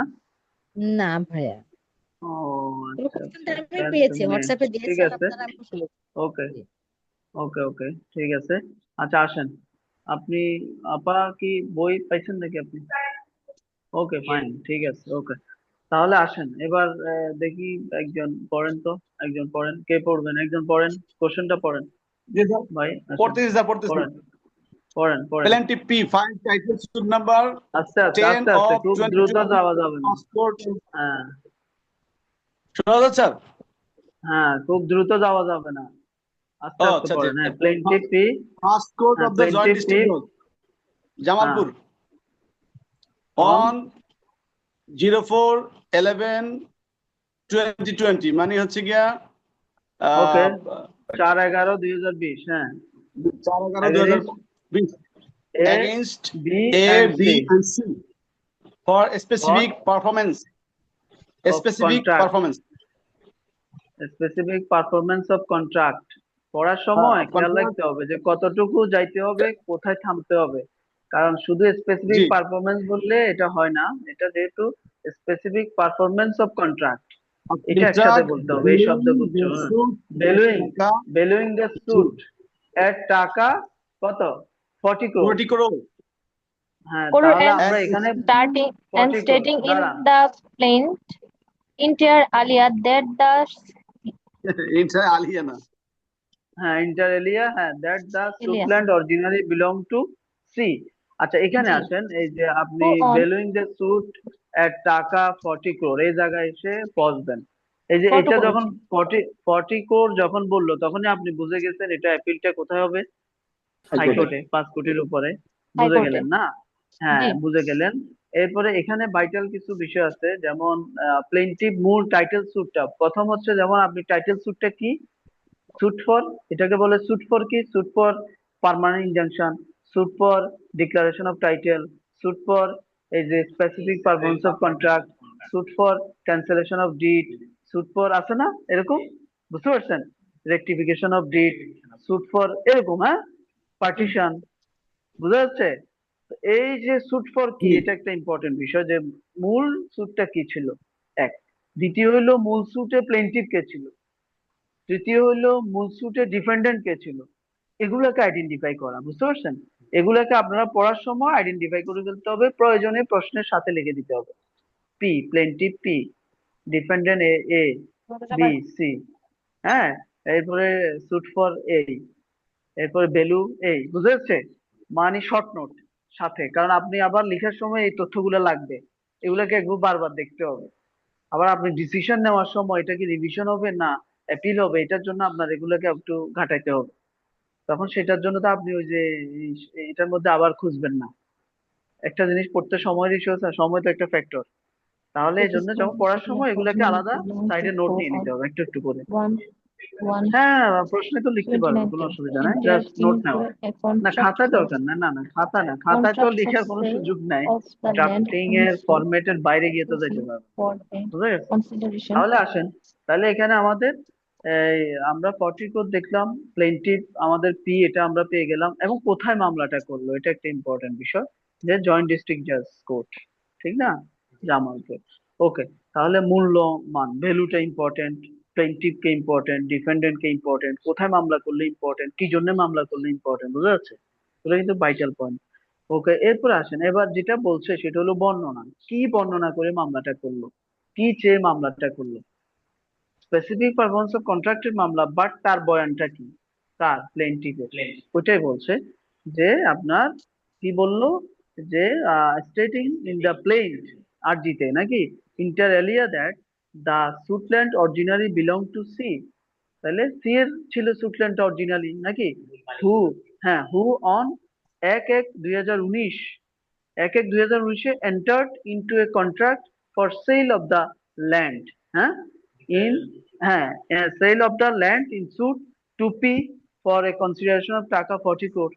তাহলে সে একটা কন্ট্রাক্টে গেল, কার সাথে, পি এর সাথে, এই সুটল্যান্ডটা বিক্রির জন্য একটা কন্ট্রাক্টে গেল, কার সাথে, পি এর সাথে, ঠিক আছে। সি কিন্তু মূল ওনার নাকি। আচ্ছা, তাহলে কনসিডারেশন ছিল কত, 40 কোর, সেজন্য ওই যে আপনার ভ্যালুটা 40 কোর হচ্ছে, হ্যাঁ। আচ্ছা, জি এন্ড অন রিসিপ্ট অফ টাকা 20 কোর অলরেডি গন হয়ে গেছে, হ্যাঁ নিয়ে গেছে, অ্যাজ আর্নেস্ট মানি, ওই যে অগ্রিম, যেটা বায়না বাবদ নেয় নাকি, আর্নেস্ট মানি এক্সিকিউটেড এ বায়না পত্র, এই যে বায়না পত্র করলো, with stipulation that C would execute কাবলা উইদিন 1 ইয়ার, তাহলে 1 বছরের মধ্যে কি করবে, সাবকবলা from করে the দিবে date of the 20 লক্ষ contract. টাকা, হ্যাঁ। হ্যাঁ, 1 বছর from the date of the That- contract, কন্ট্রাক্টের তারিখ থেকে, তাহলে কন্ট্রাক্টের তারিখ কবে, কন্ট্রাক্টের তারিখ কবে, 1/1/2019, জি বুঝতে পারছেন, 1/1/2019। তাহলে তথ্যগুলো, ইম্পর্টেন্ট তথ্যগুলো আপনারা পাশে লিখে নেবেন, যাতে পরবর্তীতে আপনাদের এগুলা ক্যালকুলেশন করতে সুবিধা হয়, হ্যাঁ। আচ্ছা, ভালো কথা, from the date of contract that subsequently on 11/11/2019 defendant A and B purchase the same land from C, তাহলে আপনি 1/1/2019 জানুয়ারি মাসে, 2019 জানুয়ারি মাসে আপনি বায়নাপত্র করলেন, আর নভেম্বরে এসে আপনি আবার এ এবং বির কাছে কি করলেন, বিক্রি করে দিলেন, পারচেজ, এ এবং বি কি করলো, পারচেজ করলো the same land from C with notice of the earlier contract, and that P brought the instant suit. P brought the instant suit after C had denied to execute. হ্যাঁ, তারপরে P এই instant suitটা নিয়ে আসলো after C had denied to execute and register the কবলা, যখন সে deny করলো কবলাটা দিতে, registry দিতে deny করলো, তখন সে এই সুটটা নিয়ে আসলো, ব্রট মানে কি নিয়ে আসলো বা ফাইল করলো, হ্যাঁ, কোর্টে আসলো, নিয়ে আসলো। আচ্ছা, তারপরে কি হলো আপনার, upon receipt of the balance consideration money tender, ওই যে ব্যালেন্স যেটা সে গ্রহণ করলো, এরপরে C never appeared and contested the suit, তাহলে সি সুট কিন্তু কি করে নাই, কন্টেস্ট করে নাই, এপিয়ারেন্সও নাই, হাজিরও হয় নাই, কন্টেস্টও করে নাই নাকি, ভালো। A and B jointly file the written statement, তাহলে রিটেন স্টেটমেন্ট দিল কে, এ এবং বি, ওই যে যারা পরবর্তীতে কিনলো, file the written statement and contested the suit stating inter alia that, হ্যাঁ তারা সুট কন্টেস্ট করলো, কি বলে, তাদের বয়ানটা হলো that decree of specific performance of contract could not be passed against them for the reasons that they were not parties to the contract, তাহলে তারা যেহেতু কন্ট্রাক্টের পার্টি না, তাদের উপর এটা চলবে না, স্পেসিফিক পারফরমেন্সের ইয়ে চলবে না, and that decree could not be passed also against C as he had transferred the land in suit to A and B, যেহেতু সে এটা অলরেডি ট্রান্সফার করে ফেলছে, তার উপরও এটা হবে না, বাধ্যকর না, সেটা সেটা তাদের বয়ান আর কি, তাদের বর্ণনা। ওকে, the learned trial court, relying on the arguments advanced by the defendants, dismissed the suit. তাহলে ট্রায়াল কোর্ট ডিপেন্ড করলো কিসের উপর? ট্রায়াল কোর্ট ডিপেন্ড করলো রিটেন স্টেটমেন্টের বয়ানের উপর। তাদের আর্গুমেন্টটাকে রিলাই করে উনি সুট কি করলেন? ডিসমিস করে দিলেন, হ্যাঁ, খারিজ করে দিলেন। কত তারিখে? 3/3/2022, followed by signing off decree on 10/3/2022। আচ্ছা, suggest P the next course of action. এখন পি কে আপনার কাছে পাঠায়। তাহলে দেখেন কোর্ট কিন্তু একটা, এতক্ষণ বয়ান পাইলেন কয়টা কোর্ট? একটা কোর্ট। যখন রিভিশনের প্রশ্ন দেখবেন তখন কিন্তু এ কোর্টের পরে আরেকটা কোর্টের বয়ানও পাবেন। সে বয়ানটা 1 লাইনে হইতে পারে, 2 লাইনে হইতে পারে, 3 লাইনে হইতে পারে। সে বয়ানটা সরাসরি হইতে পারে, বলতে পারে, Be হ্যাঁ, the next that being course agreed by the action that being for agreed by remedy the against state the decree, aforesaid judgment and judgment decree, P as বা per C relevant laws preferred বা and filed papers appeal and draft before the to learned the effect for district জাজ, হ্যাঁ, এরা presentation বলতে পারে, in অথবা the না বলে appropriate অন্য অ্যাঙ্গেলেও বলতে পারে। appropriate দেখবেন court প্রশ্নতে বলা held on আছে, হ্যাঁ। বলে কি কথা বলে কি স্যার? আপনার হ্যাঁ, কথাতে কি কথা আপনারা, বলতেছিল?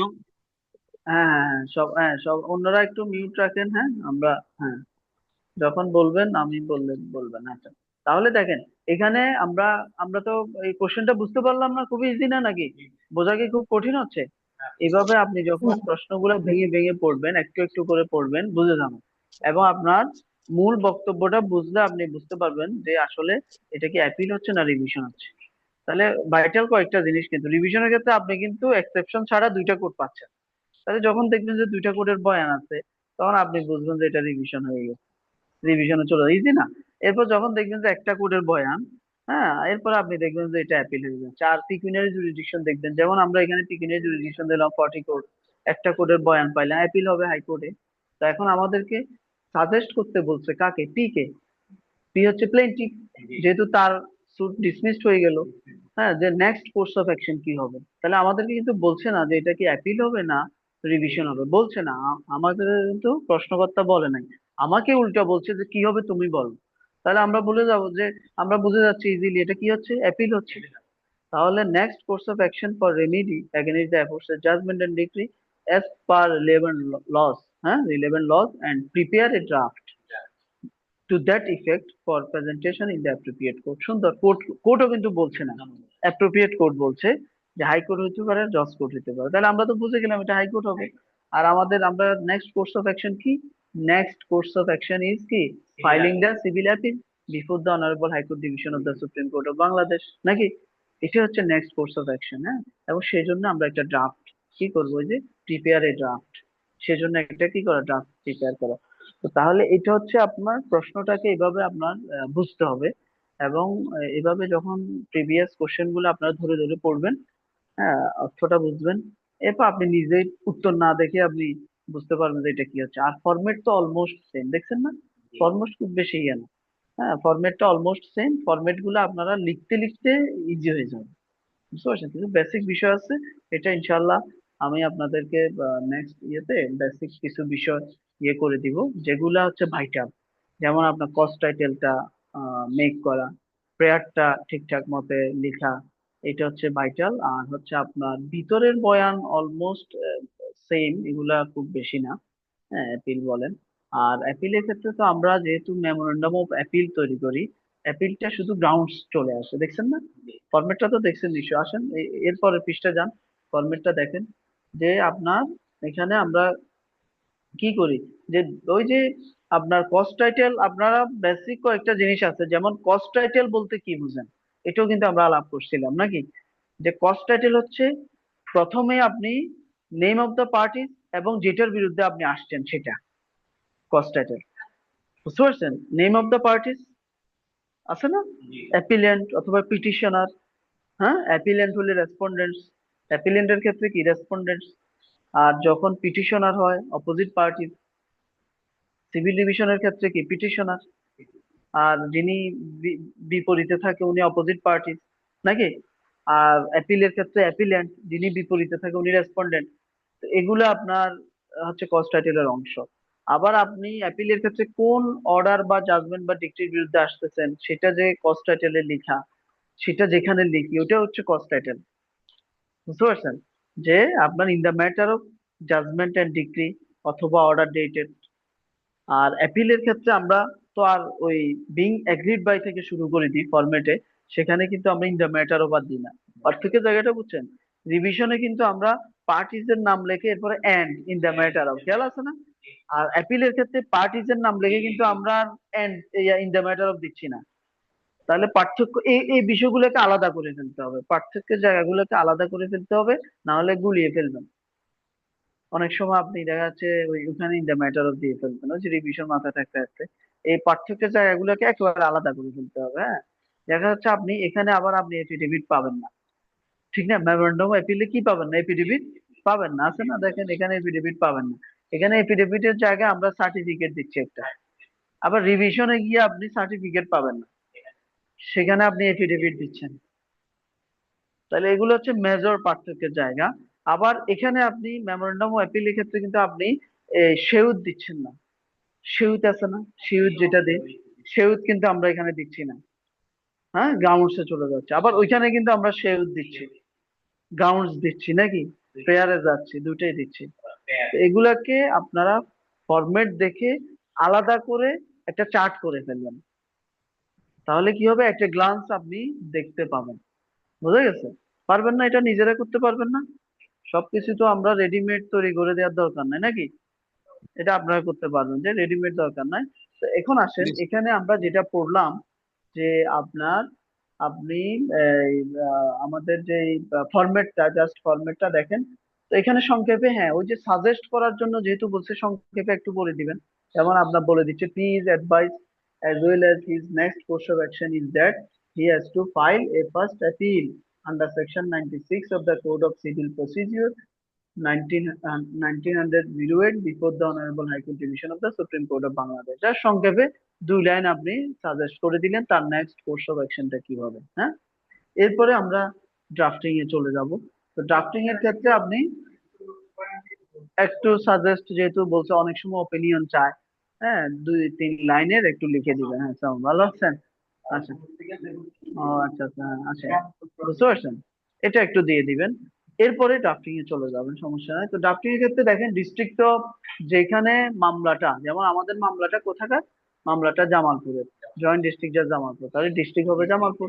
In the Supreme Court of Bangladesh high court division as usual আছে। এগুলো তো বলছি যে মিডল থেকে এভাবে যাবে। আপনি যখন মার্জিনটা করবেন, বামে এবং উপরে মার্জিনটা করে মিডল থেকে এভাবে যাবে, ঠিক আছে? এটাকেই বলে অ্যালাইনমেন্ট। মিডল থেকে সেন্টার পয়েন্ট, যেটা সেন্টার থেকে এভাবে যাওয়া, এভাবে যাওয়া, অর্থাৎ এদিকে এবং এদিকে একটু সমান সমান রাখার চেষ্টা করা, একেবারে যাতে ডানেও চলে না যায়, একেবারে যাতে বামেও চলে না যায়। তো এটা হবে, আপনি লিখতে লিখতে হবে, ঠিক আছে? এরপরে আসেন মেমোরেন্ডাম। হ্যাঁ, এখানে বাড়তি একটা কথা লিখতে হয়, এটাও একটা পার্থক্যের জায়গা। যেমন আমরা সিভিল ডিভিশনে সরাসরি আমরা সিভিল ডিভিশন নাম্বারে চলে যাবো। হ্যাঁ, in the Supreme Court of Bangladesh high court division. এরপরে আপনার জুরিসডিকশনের কথাটা লেখে সিভিল অ্যাপিলেট জুরিসডিকশন অথবা সিভিল রিভিশনাল জুরিসডিকশন, যেটাই লিখি। অ্যাপিলেট শব্দটা বানানটা মাথায় রাখতে হবে, অ্যাপিল এবং অ্যাপিলেটের বানান ভিন্ন। তাহলে এটা একটা ভুলের জায়গা হইতে পারে অনেক সময়, ঠিক আছে? তাহলে আপনি আপনি কি বই আছে আপনার কাছে ভাইজান? বই আছে? তাহলে বইতে আপনি 2000 কোন বই এটা? কার বই এটা? নাম কি? আইন পাঠ না? আইন পাঠ, আইন পাঠে কত কত পৃষ্ঠা আছে? আইন পাঠ কার কাছে আছে বললেন না? আইন পাঠে কত পৃষ্ঠা আছে এটা? 24 সালের কোশ্চেনটা নেন ভাইজান। এটা 5 নম্বর পৃষ্ঠা। আইন পাঠের কত? 5 নম্বর পৃষ্ঠা। দেখেন তো, 5 নম্বর জি, পৃষ্ঠা খুলেন একদম আইন শুরুতে পাঠের। হ্যাঁ, শুরুতে আছে। হ্যাঁ, তাহলে সলিউশনটা আপনার জন্য এখানে। সুবিধা হবে। হ্যাঁ, আচ্ছা, সলিউশনটা ওইখানে আছে, দেখেন সলিউশনটা ওইখানে আছে একসাথে। আচ্ছা, তাহলে দেখেন এখানে memorandum of appeal from original decree, এই কথাটা অ্যাড করতে হচ্ছে, কিন্তু আপনি ওই ইয়েতে কিন্তু অ্যাড করার দরকার নেই। Civil division, civil division number, মানে পার্থক্যের জায়গাগুলো কোথায় সিভিল ডিভিশনের সাথে? ভাইটাল কয়েকটা পার্থক্যের জায়গা আছে, যে এখানে আপনার মেমোরেন্ডাম অফ অ্যাপিলের জায়গায় সার্টিফিকেটের যে বিষয়টা, কস্ট টাইটেলে আপনার ইন দ্য ম্যাটার অফ না দিয়ে বিং এগ্রিভডে চলে যাওয়া, সেউত না দিয়ে গ্রাউন্ডসে চলে যাওয়া, এই যে পার্থক্যের জায়গাগুলো। হ্যাঁ, এরপরেও যে লিস্ট দিতে হয়, যেটা লিস্ট অফ ডকুমেন্টস, এটা তো আমরা সিভিল ডিভিশনে দেওয়া লাগে না। এগুলোকে যদি আপনারা একটা লিস্ট করে চার্ট করে আলাদা করতে পারেন, একটা গ্লান্স দেখতে পারেন, তাহলে ভুল হবে না, বুঝতে পারছেন? কোথায় কোথায়? হ্যাঁ, লিস্ট অফ ডকুমেন্ট একসাথে একসাথে দেওয়া, একসাথে একসাথে দেওয়া, অসুবিধা নেই। তাহলে আপনি memorandum of appeal from original degree এটা বড় করে লিখে দিতে হবে উপরে আন্ডারলাইন করে। এরপরে হচ্ছে ফার্স্ট অ্যাপিলটা। এবার আসেন, এটা কি হচ্ছে? ফার্স্ট অ্যাপিল হচ্ছে কেন? ফার্স্ট অ্যাপিল হচ্ছে আপা বলেন। আপা যেহেতু নতুন মানুষের জন্য ধরতেছে, ওনারা পুরাতন হয়ে গেছে, পারে মানে আমি প্রশ্ন করে ওনাদেরকে আটকাইতে পারবো না, অথবা ওনারা পারে। আটকানোর উদ্দেশ্য না, এটা একটু মানে জানাটা গেঁথে দেয়াটা, বুঝতে পারছেন? তাহলে ফার্স্ট অ্যাপিল কেন লিখবো? আমি তো আরো একটা অ্যাপিলের কথা বলছি, ফার্স্ট মিসেলেনিয়াস অ্যাপিল আছে না? First appeal tender number. আপনার কাছে বই আছে? বই বা খাতা আছে? বই আপনি দেখেন, ফরম্যাটে দেখেন, যে সলিউশনে গিয়ে দেখেন। তাহলে আমরা ফার্স্ট অ্যাপিল কেন লিখছি? আপাকে বইটা দেন। হ্যাঁ এখন, হ্যাঁ ওটা তো জানি, এখন এখানে কেন লিখছি? তাহলে এখানে তো কি ফার্স্ট মিসেলেনিয়াস অ্যাপিল লেখা যাবে না?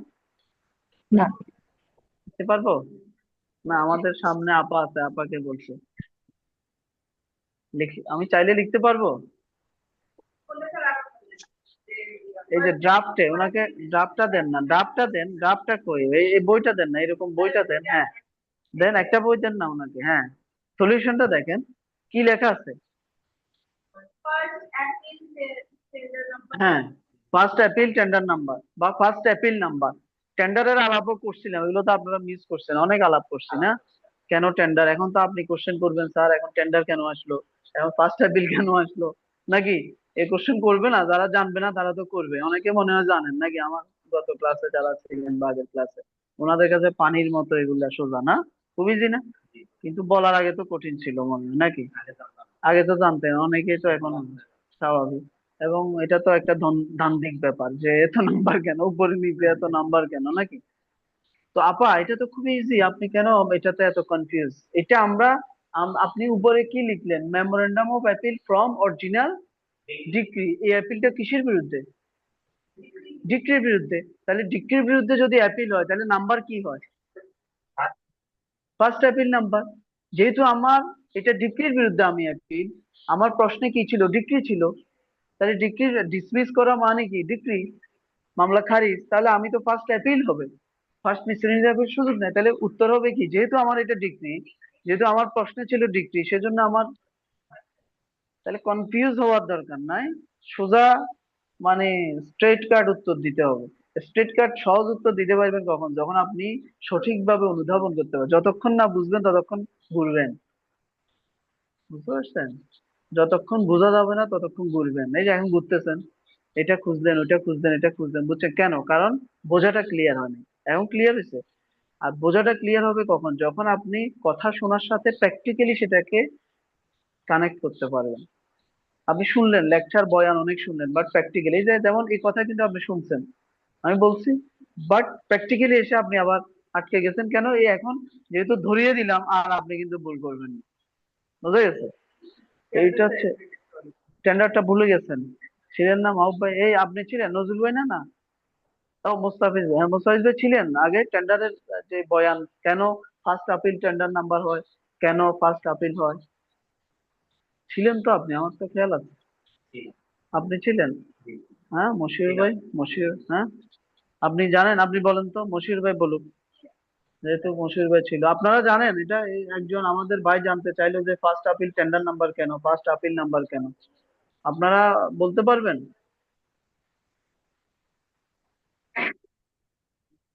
হ্যাঁ সবাই চুপ কেন?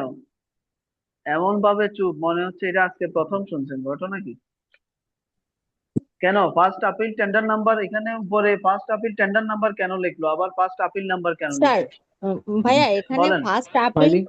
ফার্স্ট আপিল নাম্বারটা লেখা হয় এটা অ্যাডমিশনের আগে, আর অ্যাডমিশন হয়ে গেলে তারপরে লেখা হয় ফার্স্ট আপিল নাম্বার। হ্যাঁ অ্যাডমিশন হবার হ্যাঁ আগে ওটার নাম হয় ফার্স্ট অ্যাপিল টেন্ডার নাম্বার, আর অ্যাডমিশন হ্যাঁ হয়ে গেলে নাম আমরা হবে ফার্স্ট অ্যাপিল নাম্বার। আমরা হ্যাঁ যখন ফাইলিং করি সুন্দর। আর এরপরে যখন মিস কেস হ্যাঁ হবে তখন হচ্ছে তখন ওইটা আর কি, যে তখন ওই টেন্ডার নাম্বারটা থাকে অ্যাডমিশনের আগে, আর অ্যাডমিশনের পরে আসে হচ্ছে মিস হ্যাঁ আপিল নাম্বার সুন্দর। এটা। আর রিভিশন হ্যাঁ যখন হয় তখন হচ্ছে মোশন হিয়ারিং হয়, মোশন হিয়ারিং এর পরে আসে হচ্ছে এটা। এই হচ্ছে যে হ্যাঁ ঘটনা ভাই, আমি সুন্দর। এতটুকুই হ্যাঁ আমি জানি। না, ভালো ভালো ভালো বলেছেন। এরপরে ফরহাদ ভাই একটু অ্যাড করতে চাইছেন মনে হয়। হ্যাঁ ফরহাদ ভাই হ্যাঁ, বলেন। অ্যাড করতে চাচ্ছিলাম যে আমরা যখন ফাইলিং করি, যখন আমাদের ফোনটা কি ঠান্ডা হয়ে এফিডেভিট গেছে? হয়, তখনই একটা টেন্ডার নাম্বার পড়ে।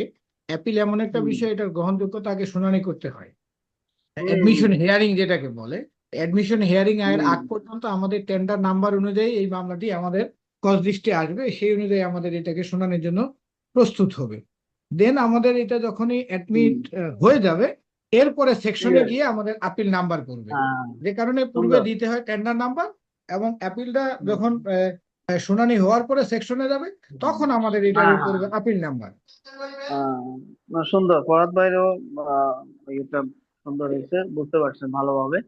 আচ্ছা এখন শুনেন, এই আপনি যেটা বললেন মাহবুব ভাই তো শুনেন না, আমাদের ফরহাদ ভাই এবং মনিরা আপা খুব ভালোভাবে বুঝতে পারছে, বোঝা গেছে। তো এটা বিষয়টা হলো আপনি একটা আপিল, ঠিক আছে, এই যেমন এই আপিলটাই মনে করো আমার কাছে কাগজপত্র আসলো, জাজমেন্ট ডিগ্রি সব আসবে না, আসার পর আমি রেডি করলাম, এরকম ড্রাফট রেডি করলাম, এখন রেডি করার পর আমাকে তো এটা ফাইল করতে হবে। হ্যাঁ, ফাইল বা এফিডেভিট যেটা বলি, সেকশনে যাইতে হবে। রেডি টেডি করে সবকিছু আমি গেলাম, তো যাওয়ার পরে সেখানে একটা কিছু একটা তো আমাকে দিতে হবে, এন্ট্রি নাম্বার বা টেন্ডার নাম্বার, ইনিশিয়াল কিছু একটা দিতে হবে। হ্যাঁ, না হলে এখন আপনি বলতে পারেন, তো আপনি এটাও বলতে পারেন তো আপনাকে ইনিশিয়াল আপিল নাম্বার দিয়ে দিই, টেন্ডার নাম্বার কেন দিই, এটা তো বলতে পারেন।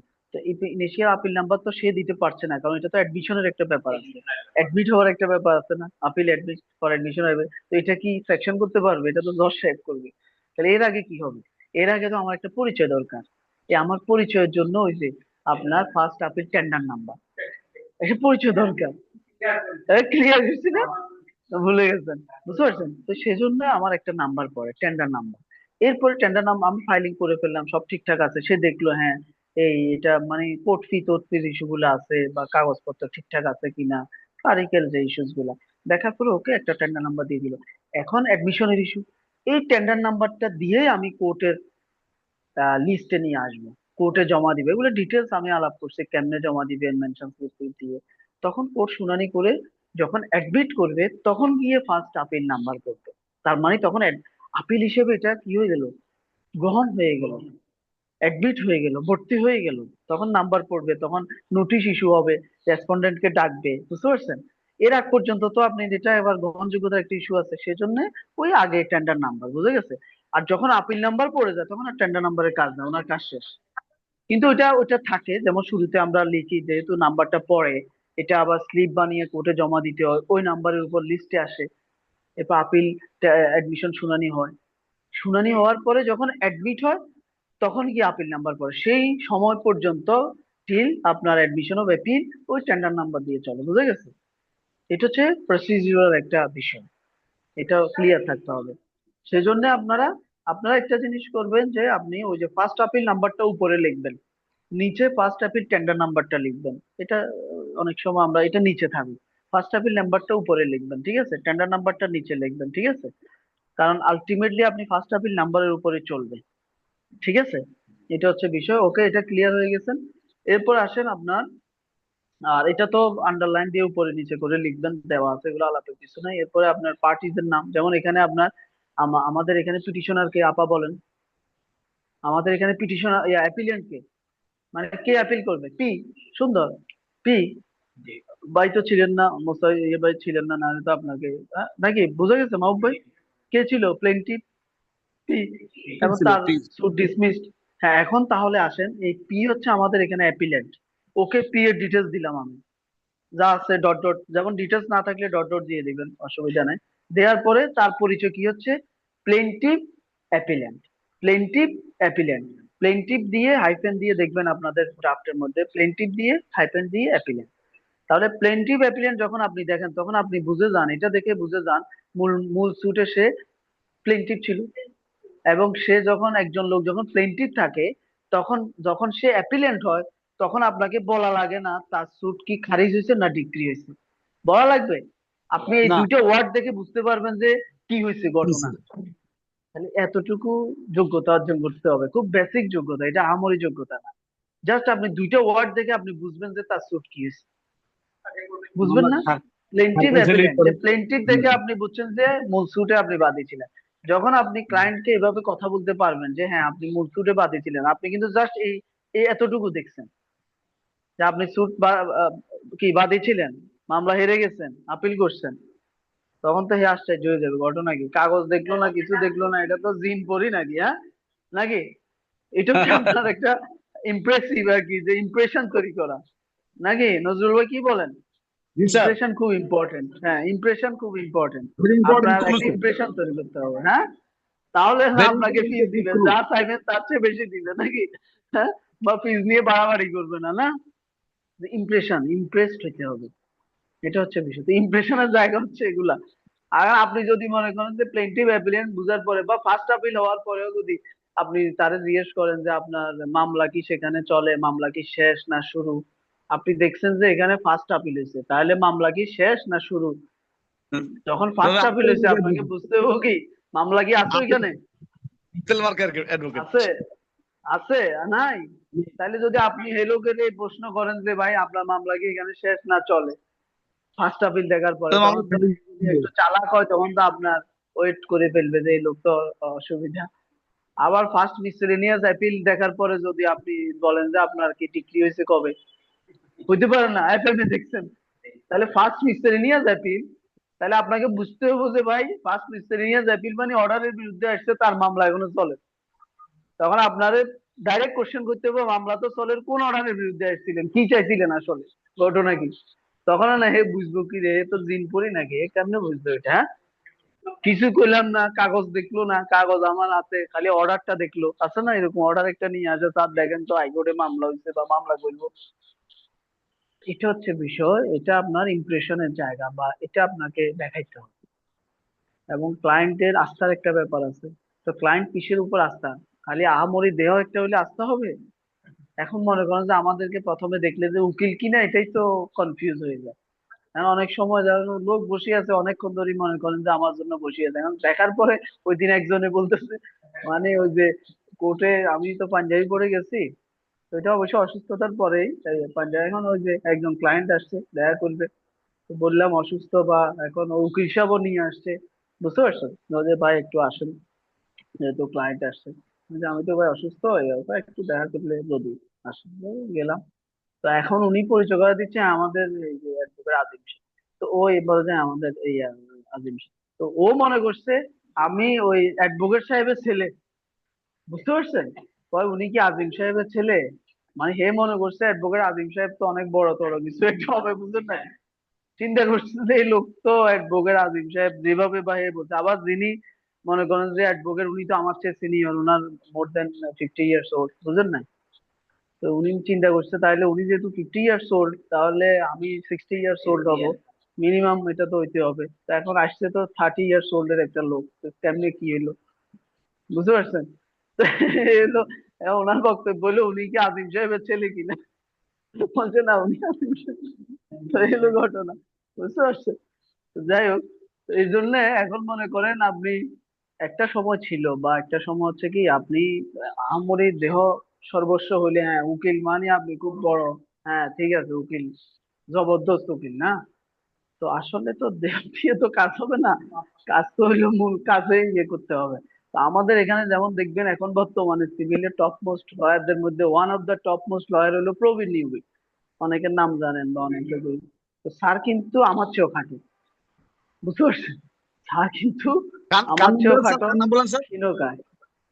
প্রবীণ নিয়োগী, প্রবীণ নিয়োগী, হ্যাঁ চিনেন তো, ওই যে আপনার মাহমুদুল ইসলাম স্যারের জুনিয়র ছিল, এখন সিনিয়র অ্যাডভোকেট, সিনিয়র অ্যাডভোকেট প্রবীণ কঠিন নাম স্যার। সিভিলে, হ্যাঁ প্রবীণ নিয়োগী, হ্যাঁ সিনিয়র অ্যাডভোকেট, অনেকে চিনে তো, তারা সিভিলের সাথে রিলেটেড, এবং আপনার সিভিলের এখন টপ মোস্ট লয়ারদের মধ্যে একজন আর কি, বুঝলেন না, অল্প টপ 5 কিছুদিন এর মধ্যে পরে একজন।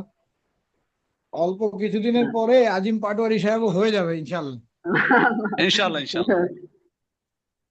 হুম, আমি আচ্ছা। নিজেও লয়ের শিক্ষক, কিন্তু আপনি যেভাবে পড়ান, আপনি যেভাবে বোঝান, এটা যদি হৃদয়ে অঙ্গম মানে হৃদয়ে দিয়ে আমরা ধারণ ধারণ করা করতে যেতে, পারি, এটা নট অনলি পরীক্ষা, এটা প্রফেশনের জন্য কি পরিমাণ উপকারী, এটা অন্য কাউকে আর বলে বোঝাইতে পারবো না, সেটা আমি নিজেই জানি। শুক্রিয়া, শুক্রিয়া, হ্যাঁ।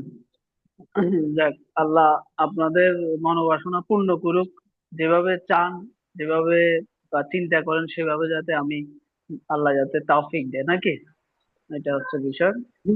তো যাই হোক, জি স্যার। তো এখন এখন তাহলে ওই যে কোথায় থেকে চলে গেলাম আলাপটা, কোথায় থেকে চলে গেলাম, অন্যদিকে চলে গেছি না? ফার্স্ট টেন্ডার নাম্বার আর আপিল নাম্বার।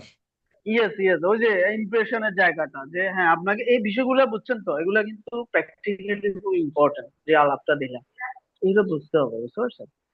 এগুলো বুঝতে হবে এবং সেভাবে ডিল করতে হবে, বুঝতে পারছেন? এটা হচ্ছে ইস্যু। তো এটা বুঝবেন কখন? আপনি যখন বেসিকটা বুঝতে পারবেন। নাহলে তো ভাই 10 বছর, অনেকে আছে আপনাকে আমি বলতে পারি যে এটা আমার বলতে, বা হয়তো সুপ্রিম কোর্টে 10-20 বছর প্র্যাকটিস করতেছে, এখন এই পার্থক্যগুলো বুঝতেছে না, বুঝতেছে না, বুঝতেছে না। এগুলো তো আসলে হয় না। আমাদের বাংলাদেশ বলে এগুলা চলে যাচ্ছে, পৃথিবীর কোনো দেশে এটা চলে না। পৃথিবীর অন্যান্য দেশে এগুলোকে, আমাদের এই যে অ্যাডভোকেটশিপ সনদকে রিনিউয়াল করতে হয়, ফিস দিতে হয়, এগুলোকে টিকিয়ে রাখতে হয়, প্রফেসরশিপ টিকিয়ে রাখতে হয়। আমার এক বড় ভাই আমেরিকাতে আপনার একটা ল রিসার্চ ইনস্টিটিউট আছে, উনি দেখলো যে একদিন 7টা বাজে রিসার্চ সেন্টারে গেল, পরে 7টায় দেখে যে এক বৃদ্ধ সেখানে রিসার্চ সেন্টারে, প্রায় 75, 60, 70, 75 বছর। তো বললো যে স্যার আপনি এত তাড়াতাড়ি, আপনি এই বয়সে কেন? এমিরিটাস প্রফেসর বা এরকম কিছু। তো বললো যে আমি যদি রিসার্চ না করি, আমি যদি আমার প্রফেসরশিপ থাকবে, আমার এই যে বুঝতে পারছেন? আমাদের তো একটা জিনিস একবার পাইলে এটা কিয়ামত পর্যন্ত আর যাবে না। এটা হয় নাকি রে ভাই? বুঝতে পারছেন? এটা যদিও খারাপ লাগতে পারে যে আমাদের এটা তো হয় না। এগুলো তো হচ্ছে, আপনি এখন আমাদেরকেও যদি এরকম সিস্টেমের মধ্যে আনতো, বার কাউন্সিল যদি এরকম যে আপনাকে রিনিউ করতে হবে, আপনাকে আপ টু ডেট আইনের সাথে আপনি আপ টু ডেট কিনা, আপনি আপনার ক্লায়েন্টকে প্রপার লিগ্যাল রেমেডি দিতে পারছেন কিনা, এগুলা জবাবদিহিতার মধ্যে আনা দরকার। আমাদের কি কোনো আছে? এখন হয়তো আমরা এই কথা বললে লয়াররা বিরক্ত হবে, কিন্তু ওইটা চিন্তা করলে তো হবে না ভাই, অ্যাজ এ নেশন চিন্তা করতে হবে। ব্রিটিশরা যে পৃথিবীকে এভাবে শাসন করছে কিসের কারণে? এদের আইনের কারণে, এটা জানেন? এখনো পর্যন্ত ব্রিটিশদের আইন, এখনো পর্যন্ত আপনার ইন্টারন্যাশনাল ডিসপুটের ক্ষেত্রে, এটা আমাদের বেস্টার রাজাক স্যারও বলছে, যে আপনি এখনো পর্যন্ত ইন্টারন্যাশনাল মানে হাইলি ডিসপুট যেগুলো, এগুলোর ক্ষেত্রে ব্রিটিশ কোর্টকে এরা পছন্দ করে, কারণ তারা জানে ব্রিটিশ কোর্ট অন্তত ভায়াস হয় না। আপনি এই জন্য আপনার জাস্টিস সিস্টেম যদি এনশিওর না করেন, আপনি দেশ, বুঝছেন না, মানে এগুলো হয় পাশাপাশি না। এই জন্য পাশাপাশি আরেকটা জিনিস, আপনার মূল্যায়ন জি, পদ্ধতির পরিবর্তন আনতে হবে। আমাদের মূল্যায়ন হ্যাঁ, পদ্ধতি, আপনি যত কিছু করেন না কেন, শুধুমাত্র ওই 3 ঘন্টায় যা পারলেন এটি আপনার মূল্যায়ন। পরীক্ষার না না হলে না, 3 ঘন্টা, পরীক্ষার হলের 1 ঘন্টায় আপনার মূল্যায়ন। এখানেই আপনি ভালো, এখানেই আপনি মন্দ, এই না, পদ্ধতিটারও হ্যাঁ, পরিবর্তন করা উচিত। কারণ ইয়েস আমি ইয়েস, ধরেন হ্যাঁ যে এটাই তো দীর্ঘ মাস্ট। সময় পর্যন্ত কন্টিনিউ ভালো করতেছি, ওই 3 ঘন্টার মধ্যে আমি কোনো কারণে সামাও পারি নাই, কোনো কারণে হয় না, অসুস্থ হয়ে গেছি, কোনো কারণে হয়ে আমার গেছে, মেন্টালি হয়ে গেছে, বা একটা যে সামহাও যে কিছু যা কিছুই হোক না কেন, হ্যাঁ আমার হ্যাঁ, চাইতে হলে হইতে পারে, পিছনের একটা মানুষ, সেও ওই তিন হ্যাঁ ঘন্টায় ভালো করছে, সে ভালো জায়গায় চলে গেল, আমি সারা সময় ভালো করে আসছি, ওই 3 ঘন্টায় আমি কোনো কারণে পারি নাই, আমি মূল্যায়িত না। হ্যাঁ। এই যে তো পদ্ধতি, মূল্যায়ন যে পদ্ধতি, হুম, এইটারও পরিবর্তন আনা দরকার। হ্যাঁ। এটা আর আর এমসিকিউ সিস্টেমটাই তো একটা সমস্যার একটা সিস্টেম, বুঝছেন? এখন এটা তো আসলে হচ্ছে কি, এটা এটা হচ্ছে কি আপনার বাদ দেওয়ার পরীক্ষা, বুঝছেন? কারণ 40,000-এর পরীক্ষা নেওয়া তো টাফ। সেজন্য আমি একটা বৃহৎ অংশকে বাদ দিব, আমি নট অনলি যে আমার ল এতজনের, এর ক্ষেত্রে বুঝতে বলছি, পারছেন? নট অনলি আজিম ভাই, নট অনলি আমাদের বার কাউন্সিল অথবা ল ডিপার্টমেন্ট, আমাদের সারা বাংলাদেশের টোটাল যে মূল্যায়ন পদ্ধতি, টোটাল টোটাল, হ্যাঁ টোটাল মূল্যায়ন পদ্ধতি, যেমন আপনি একজন সিনিয়র আইনজীবী হবেন, আপনাকে বাংলাদেশ সুপ্রিম কোর্টের যখন সিনিয়র আইনজীবী করবে, তখন আপনার ফাইল দেখতেছে, আপনার এসিআর দেখতেছে, আপনি হাইকোর্টে কতগুলো মামলা করেছেন, অ্যাপিলেট ডিভিশনে আপনাকে এনলিস্ট করতে গিয়ে আপনার বলতেছে আপনার জাজমেন্ট কতটা আছে, কতটা হ্যাঁ আপনার হ্যাঁ ডিএলআর আছে, আপনি কোন কোন হ্যাঁ জাজের হ্যাঁ, মামলা করেছেন, প্রত্যেক জাজের আপনাকে স্বাক্ষর নিতে হয়, একটা মতামত নিতে হয়। বাট আপনি এইখানে গিয়ে কারোর সম্পর্কে আপনার কোনো কিছুই নাই, আপনি একটা মামলা করেন নাই, আপনি চলে গেলেন হ্যাঁ একেবারে উপরে। চলে এই গেলাম, যে পদ্ধতিটা, হয় না, হয় না। এই যে পদ্ধতিটা, হুম, আমি আমি আজকে ধরেন যে দীর্ঘ 18 বছর জজ হ্যাঁ, কোর্টে প্র্যাকটিস করছি, আমি অনেক কিছুই জানি, অনেক কিছুই বুঝি, অনেক কিছুই পারি, বাট ওই 3 ঘন্টায় হ্যাঁ, আমি পারি না, আমি শেষ। হুম, হ্যাঁ। হ্যাঁ, এই সিস্টেম গুলো আসলে, এগুলো তো রিভিউ করার কেউ নাই, চিন্তাও করে না। দাদা ভাই, সমস্যা হচ্ছে এটাই। সেটাই আমাদের যাই হোক, আসলে এখন আমরা নাই। সবাই চিন্তা করি, আপনাদের বা আমাদের কারো যদি সুযোগ হয় এগুলো নিয়ে কথা বলতে হবে, আসলে আওয়াজ তুলতে হবে আর কি, যার যার জায়গা থেকে কথা বলতে হবে, একটা ভাইব তৈরি করতে হবে, হ্যাঁ। তাহলে হয়তো বা যারা কর্তা ব্যক্তি আছেন তাদের মাথায় আসবে, বা পলিসি মেকিং এ যারা আছেন। আচ্ছা, তো আসেন তাহলে আপনি কস্ট টাইটেল, তাহলে বেসিক কস্ট টাইটেলের বিষয় হলো যে নেম অফ দ্য পার্টিজ, হ্যাঁ, নেম অফ দ্য পার্টিজ, আর হচ্ছে আপনি কোন অর্ডার বা কোন জাজমেন্ট বা ডিক্রির বিরুদ্ধে আসলেন, এটা হচ্ছে কস্ট টাইটেল, ঠিক আছে। আর হচ্ছে কস্ট টাইটেল, এরপরে সেউত, গ্রাউন্ডস, প্রেয়ার, বেসিক অংশ ড্রাফটের। Cost title, suit, grounds, prayer. এবার আসেন অ্যাপিলের ক্ষেত্রে পার্থক্যের জায়গাটা হচ্ছে আমার এখানে সেউত নাই, তাহলে সেউত না থাকলে আমি কি পাচ্ছি? কস্ট টাইটেল পাচ্ছি, কস্ট টাইটেল পাচ্ছি, গ্রাউন্ডস পাচ্ছি, নাকি?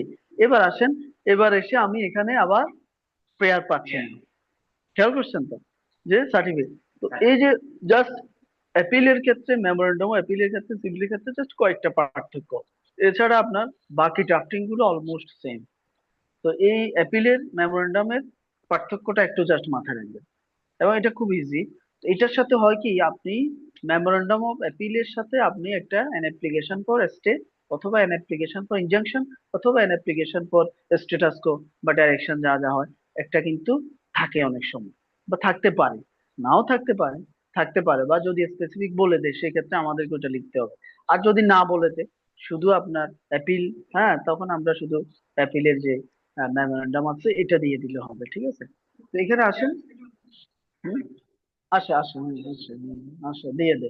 তো আসেন এরপরে এবার ভার্সাসে গিয়ে আপনি কাকে কাকে দিচ্ছেন, যেহেতু তিনজন, ওই যে এ বি সি, খেয়াল আছে তো তিনজন, তাহলে তারা হচ্ছে ডিপেন্ডেন্ট, আর হচ্ছে কি রেসপন্ডেন্টস, রেসপন্ডেন্টস, তাহলে ডিপেন্ডেন্ট রেসপন্ডেন্টস আপনি দেখে বুঝে যাচ্ছেন মুনসুটে বিবাদী ছিল, এখানেও এসে কি রেসপন্ডেন্টস হয়ে গেল, তার মানে তারা আপনার সুটের রায়টা তাদের পক্ষে গেল। এরপর আসেন আপনার অ্যাপিল ভ্যালুডের টাকা কত, সুট ভ্যালুডের টাকা কত। হ্যাঁ, আমরা আপনার এটা ওই যে 40 crore সুট ভ্যালু যেটা থাকে এটা দিয়ে দিলেন। এরপরে আপনার বিং এগ্রিড বাই, এখানে এসে আর and in the matter of নাই, যেটা সিভিল ডিভিশনে আছে, and in the matter of দিয়ে যেটা লিখি, এটা কিন্তু এখানে এসে নাই। এখানে এসে আমরা বিং এগ্রিড বাই, একটু different, being aggrieved by and dissatisfied with the impugned judgment and decree dated দেওয়া আছে, decree drawn and signed on, এটাও দিন ব্র্যাকেটে দিতে হবে, এটা অনেক জায়গায় নাই। হ্যাঁ, ডিগ্রি সাইন্ড অন বা decree drawn and signed on, সেটাই দেন। অন এত passed by the learned joint district জাজ ফার্স্ট কোর্ট জামালপুর, এগুলো ওইখান থেকে নিবেন। ইন টাইটেল সুট নাম্বার দেওয়া আছে, 10/2000 কত কত দেওয়া আছে। তো যেহেতু দেওয়া থাকলে ওই নাম্বারটা দিবেন, না থাকলে ডট ডট রাখবেন, অসুবিধা নেই। তো যেহেতু এখানে দেওয়া আছে আমরা দিব 10 কত দেওয়া আছে না আমাদের কোশ্চেনে, 10/2020, খেয়াল আছে তো, 10/2020, যেহেতু অবলিক দেওয়া যায় না, অফ দিয়ে 2020, ডিসমিসিং দ্য সুট, সুট ডিসমিস করেছিল। ভাইজান মোস্তাফিজ ভাই পাইছেন? আপনি ইয়েটা পান না? ও, আপনার এখানে মনে হয় না, আচ্ছা ঠিক আছে, আচ্ছা আপনি শুনেন, সমস্যা নাই। তাহলে হোয়াটসঅ্যাপে আছে, আচ্ছা আপনি শুনেন, সমস্যা নাই, এটা আমরা ওই যে ড্রাফটটা আলাপ করছি আর কি। তো কমা দিয়ে the plaintiff appellant begs to prefer this appeal before the honourable court on the following amongst other, এটা ফরম্যাটেড, এগুলা কথাবার্তা আছে, এটা দেখবেন।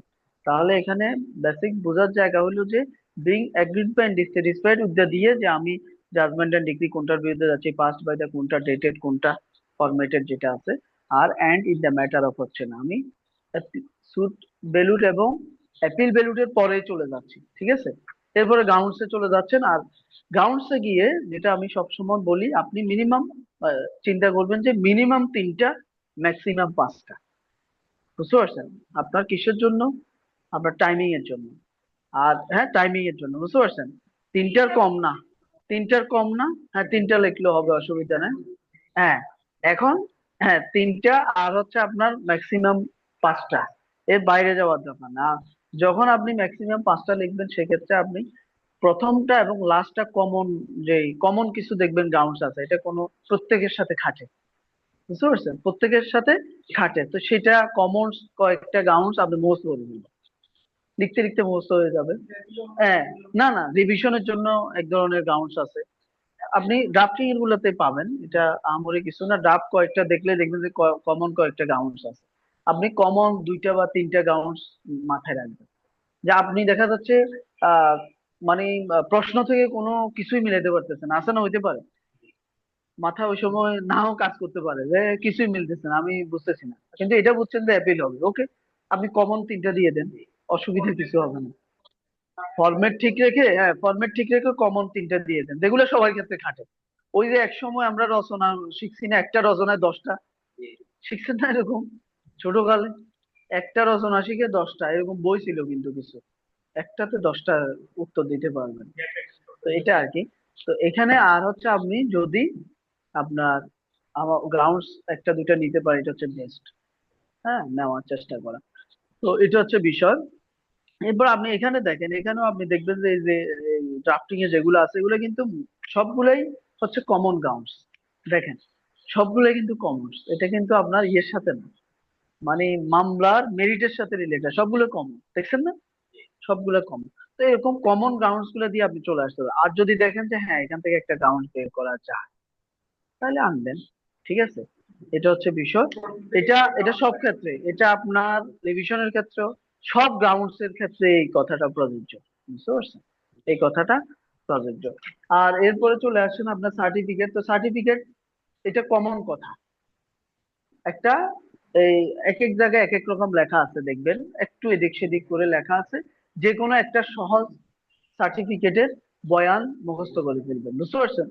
I do hereby certify that I have gone through the impugned judgment and decree, and in my opinion, the grounds taken in the memorandum of appeal are good grounds of appeal, which I undertake to support at the hearing of the appeal. এটা একটু একটু এদিক সেদিক করে 19-20 করে সব জায়গায় same.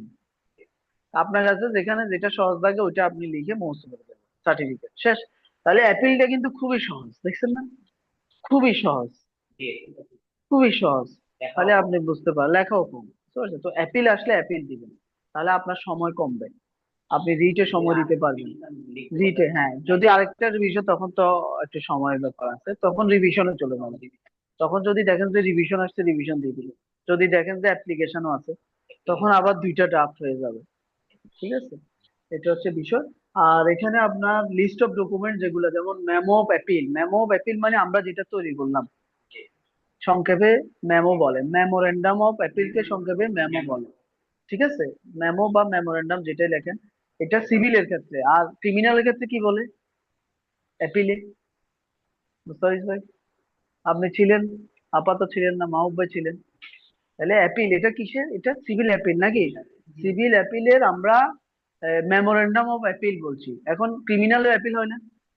তাহলে সেখানে কি বলে এটাকে? বলেন, আপনারা বলেন যারা অনলাইনে আছেন, কি বলে? হ্যাঁ, petition of appeal.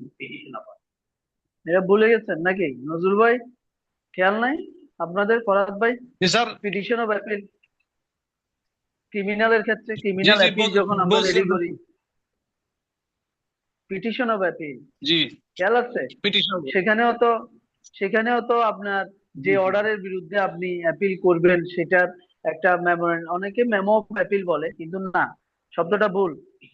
Memo of appeal হবে, মেমোরেন্ডাম অফ অ্যাপিল হবে কোথায়? সিভিলে। আর ক্রিমিনালে কি হবে? Petition of appeal. জি এবং আপনি লেখার সময় আপনি লিখবেন ওই যে G in the matter of দিয়ে criminal appeal number so and so and in the matter of, আপনি লিখবেন এ পিটিশন অফ অ্যাপিল অথবা an appeal under section so and so, যেটাই লেখেন। তবে পারফেক্ট, মোস্ট পারফেক্ট হলো a petition of appeal under section so and so so and so, petition of appeal. কারণ এটা আইনে বলা আছে, অ্যাপিলের আইনে বলা আছে, মনে থাকবে। এই petition of appeal G under section 410 of the CrPC, 410 বা যে যে সেকশন। আর এখানে হবে মেমোরেন্ডাম অফ অ্যাপিল। এটা হচ্ছে বিষয়, তাহলে এটা ক্লিয়ার থাকবেন। আর লিস্ট অফ ডকুমেন্টস, এটা মেমো অফ অ্যাপিল যেটা আমরা লিখলাম 1 কপি, ওকালতনামা 1 কপি, অর্থাৎ মেমো অফ অ্যাপিল তার নিচে থাকে, এটা কিন্তু সিরিয়াল, সাজানো সিরিয়াল। মেমো অফ অ্যাপিল প্রথমে, তার নিচে থাকবে কি? ওকালতনামা, এটা 1 কপি, তার নিচে থাকবে জাজমেন্ট, এটা 1 কপি, তার নিচে থাকবে ডিক্রি। এটা একসাথেও লিখতে পারেন, আলাদাও লিখতে পারেন, অসুবিধা নেই, জাজমেন্ট এবং ডিক্রি। ঠিক আছে, এরপর আপনার ওই যদি সেকেন্ড জাজের সিঙ্গেল বেঞ্চ এবং ডিভিশন বেঞ্চের ইস্যু থাকে তখন সেকেন্ড জাজ কপি যাবে। বুঝতে পারছেন? এখন আপনি 6 কোটির উপরে চলে গেলে সেকেন্ড জাজে চলে যাবে ডিভিশন বেঞ্চ, ওই যে হাইকোর্ট রুলস অনুসারে। বুঝতে পারছেন? 6 কোটি পর্যন্ত সিঙ্গেল, এরপরে আপনার উপরে চলে যাবে ডিভিশন। যেহেতু এটা 40 কোটি, এই জন্য সেকেন্ড জাজের ইস্যু, তখন সেকেন্ড জাজ কপিও অ্যাড হবে। বুঝা গেছে? মোস্তাফিজুর বুঝতে পারছেন? ওকে, তাহলে এটা একটা মোটামুটি একটা আইডিয়া আপনাদেরকে, বেসিক আইডিয়া দিলাম অ্যাপিলের। আমার মনে হয় একটা কমন আইডিয়া পেয়ে গেছেন নাকি? পেয়ে গেছেন ভাই? মুস্তাফিজ ভাই, আপনি তো পরে আসছেন, কেমনে পাইবেন? আগে আসলে না পাইতেন। তাও তো কিছুটা বোঝা গেল। চলে আসবেন, চলে আসবেন, হ্যাঁ, ক্লাস থাকলে চলে আসেন। আমি তো আসলে বের হইনি, আমি কিন্তু চেম্বারেও যাইনি 1 মাস। আজকে আপনাদের জন্য আসলাম। 1 মাস কিন্তু চেম্বারেও যাইনি। তো জরুরি কাজগুলো বাসায় করছি, বা বাসায় ফাইল পাঠাইতে দেখছি। হ্যাঁ, আমার ডেঙ্গু হয়েছিল, ডেঙ্গুতে একটু সিরিয়াস হয়ে গেছে। তো এখন আপনাদের ভাইরাও বারবার একটু নক দিচ্ছে, কি করা যায়, একটা ক্লাস ক্লাস নেওয়া দরকার, এসে অনেকদিন গ্যাপ হয়ে গেছে। তো গত সপ্তাহে, এর আগের সপ্তাহ থেকে নক দিচ্ছে অবশ্য। তো আমি একটু সময় চাইছি আর কি, যে আসলে ওই যে এর আগে তো কথা বলতেও অনেক কষ্ট হয়েছে। তো একটু স্বাভাবিক হয়েছে, যাই হোক, আজকে তো প্রায় 1.5 ঘন্টা কথা বলে ফেললাম মনে হয়, নাকি? হ্যাঁ, আলহামদুলিল্লাহ। হ্যাঁ, ভাই, না, এই জন্য বাসা শুক্রিয়া, এবং চেম্বার তো আপনাকে কাছে, এখানে আর বাসা পার্থক্য না, বাসা তো পাশে। বুঝেন নাই? এখানে হলে আরো রিল্যাক্স করে, বাসাতে বাচ্চাদের একটা ডিস্টারবেন্স আছে, এই দরজায় নক দিবে, ভিতরে ঢুকবে, আবার দরজা বন্ধ করলে কেন দরজা বন্ধ করলাম, বুঝতে পারছেন? অনেক মুশকিল। তো এখানে, হ্যাঁ, কি বল। তো ঠিক আছে তাহলে, এটা তাহলে এরকম কোশ্চেন, প্রিভিয়াস কোশ্চেন আমরা তো 24টা মোটামুটি আপনাদেরকে করলাম, আলাপ করলাম। তো আপনারা এভাবে পিছনের দিকে যাবেন, 23 দেখবেন, বা এর আগে যেটা, হ্যাঁ, দেখে দেখে বোঝার চেষ্টা করবেন। সবার কাছে তো বই আছে, না বুঝলে পরবর্তী ক্লাসে আলাপ করবেন, জানাবেন, অসুবিধা নেই। তবে একটু প্র্যাকটিস করতে হবে, আর লিখতে হবে, লিখা ছাড়া তো কাজ নেই, বুঝতে পারছেন? হুম, হ্যাঁ, হ্যাঁ, ওটা তো আজকে করতে আবার হবে। ক্লাস কখন হবে? আজকেও আমি বলছিলাম যে আপনাদেরকে 6টা 30-এ কানেক্ট করতে। তো আমি বলছি আমি 7টার আগে পরে আসবো। তো আধা ঘন্টা, হ্যাঁ, আধা ঘন্টা লিখুক, এটা বলছিলাম আমি, বলে নাই মনে হয়, যে আধা ঘন্টা ওনারা লিখুক। তো এটাকে আপনারা গুরুত্ব দিন, আপনারা যাতে মনে করিয়েন না যে আধা ঘন্টা স্যার নাই, আমরা কেন বসে বসে লিখবো, এটাই মূল কাজ কিন্তু। এই যে আধা ঘন্টা লিখবেন, এটা মূল কাজ, বুঝছেন? হ্যাঁ, তো এই জন্য এটা আমি আজকেও বলে যাব ওনাদেরকে, যে আগামী ক্লাস, আমার ক্লাস যখনই হবে, আমার ক্লাসের নিয়মই হলো এটা, যে আপনারা আধা ঘন্টা, আমি তো আধা ঘন্টা পরে আসবো, আধা ঘন্টা আগে থেকে আপনারা কানেক্ট হবেন, বা যারা সরাসরি আসবেন এখানে বসবেন, অনলাইনে যারা আছেন কানেক্ট হয়ে যাবেন, যেখানে আছেন মনে করবেন যে এখনই ক্লাস শুরু হচ্ছে, এবং প্রশ্ন দেয়া থাকবে, প্রিভিয়াস কোশ্চেন হোক বা নতুন কোশ্চেন হোক, সেটা আপনারা দেখে দেখে বা না দেখে, আমরা প্রথম দিকে আমরা বলতেছি আমরা না দেখে চলে যাব, কিছুদিন পরে না দেখে চলে যাব। তো এর মধ্যে আপনারা দেখে দেখে লেখেন, বা পারলে না দেখে লেখেন। এরপরে আমরা সেটার, যেমন বেসিক আলাপ তো হয়ে গেছে, এখন হচ্ছে আপনাকে লিখে ওই লেখা থেকে আলাপ করতে হবে, যে আপনার লেখার মধ্যে কি ভুল আছে না আছে, বুঝতে পারছেন? তাহলে আগামী ক্লাসে আমরা এই আপিলের আরেকটা ক্লাস নিব, ওইটাতে আপনারা দেখি প্রিভিয়াস যে কোনো একটা কোশ্চেনের উপরে লিখবেন, এবং আপনাদের লেখার উপর না দেখে লিখেন। এখন যেহেতু প্রশ্ন, পরীক্ষা চলে আসছে সামনে, না দেখে লিখেন। এই না দেখে লেখার মধ্যে কোথায় কি ভুল আছে, এটা আমরা একটু দেখলাম সংক্ষেপে, বা একজনের প্রশ্ন নিয়ে আলাপ করলে অনেকের ক্লিয়ার হয়ে যাবে, বুঝতে পারছেন? ঠিক আছে। তো আগামী ক্লাস ইনশাল্লাহ কবে হবে এটা জানাই দিবে, আগামী সপ্তাহে হবে, আজকে তো বৃহস্পতিবার নাকি, নেক্সট উইকে হবে। তো দোয়া করেন, আল্লাহ শরীরটা ভালো রাখলে ইনশাল্লাহ কন্টিনিউ হবে, আল্লাহ যদি ভালো জি, রাখে। ফিরামানিল্লাহ, তো শুক্রিয়া, ঠিক আছে, ধন্যবাদ আপনাকে, এই অসুস্থ শরীর নিয়ে আমাদেরকে সময় দিয়েছেন। আগামী দিনে আপনি দ্রুত সুস্থ হন। আপনি যত সুস্থ হবেন থ্যাংক আমাদের ইউ। পড়া তত ভালো হবে, ইনশাল্লাহ, আমরা সামনের ইনশাল্লাহ, দিকে যেতে পারবো। ইনশাল্লাহ, ইনশাল্লাহ। তো আসসালামু ঠিক আলাইকুম। আছে তাহলে, ওয়ালাইকুম আসসালাম। তো আপনাদের প্রতি অনুরোধ হচ্ছে যে অন্তত একটা করে ড্রাফট প্রতিদিন বাসায় লিখবেন, হ্যাঁ, ক্লাস থাকুক আর না থাকুক, যে নিজ উদ্যোগে, হ্যাঁ, এটা একটু কন্টিনিউ করবেন, ঠিক আছে? ভাই, তো দিনে তাহলে, 3টাই লেখার চেষ্টা করতেছি এখন। আমার মাশাল্লাহ, মাশাল্লাহ, এটা তো খুবই ভালো, হ্যাঁ, জি, এটা আসসালামু তো আলাইকুম। খুবই ভালো। হ্যাঁ, আসসালামু আলাইকুম। ওয়ালাইকুম আসসালাম। জি, জি, সবাই ভালো ভাই থাকবেন, আমি একটু, আসসালামু আলাইকুম। জি, ও কথা বলবেন, জি বলেন, বলেন জি আব্বা, বলেন, জি একটু কথা বলতে যাচ্ছি, সেটা হচ্ছে যে বলেন। কোশ্চেনের যেমন 24-এর কোশ্চেনে যে শেষে যে একটা মতামত চাওয়া হলো, এই মতামত লেখাটা কিভাবে লিখতে হবে, কাইন্ডলি যদি এটা একটু শেখাতেন একদিন, তাহলে আমাদের জন্য আচ্ছা ভালো হতো। আচ্ছা আচ্ছা, ঠিক আছে ঠিক আছে। এটা এটা কমন, যেটা এটা তো আসলে আপনার এই সাজেশন চায় অথবা অপিনিয়ন চায়, next G G. Course of action না, কি হবে, হ্যাঁ। পদ্ধতিটা যে বা এইভাবে লিখতে হ্যাঁ, হবে একদিন একটু হুম, ধরিয়ে দিলে আচ্ছা তাহলে আচ্ছা আমাদের আচ্ছা, আর ঠিক আছে প্রবলেম হবে না। ঠিক জি, আছে, থ্যাংক নেক্সট ইউ। ক্লাসে থ্যাংক ইউ ইনশাল্লাহ ভেরি ই করে মাচ। দেবেন, অসুবিধা নেই। আসসালামু আর আলাইকুম। এলআরডিসির কোনো কথা আছে? এলআরডিসির কথা থাকলে আপনারা একটু থাকেন, অনেকদিন পরে যেহেতু ক্লাস, হ্যাঁ। এলআরডিসির কথা থাকলে ওনাদের সাথে কথা সেরে নেন। তো ইনশাল্লাহ আগামী ক্লাসে দেখা হবে, হ্যাঁ। আমি বিদায় নিচ্ছি, হ্যাঁ। জি জি, জি। আসসালামু আলাইকুম। আসসালামু আলাইকুম।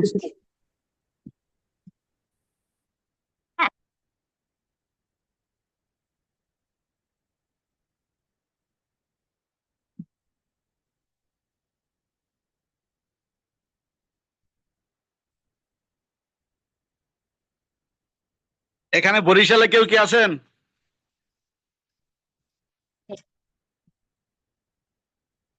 Hello brother, anybody from Barishal? Please can raise your hand.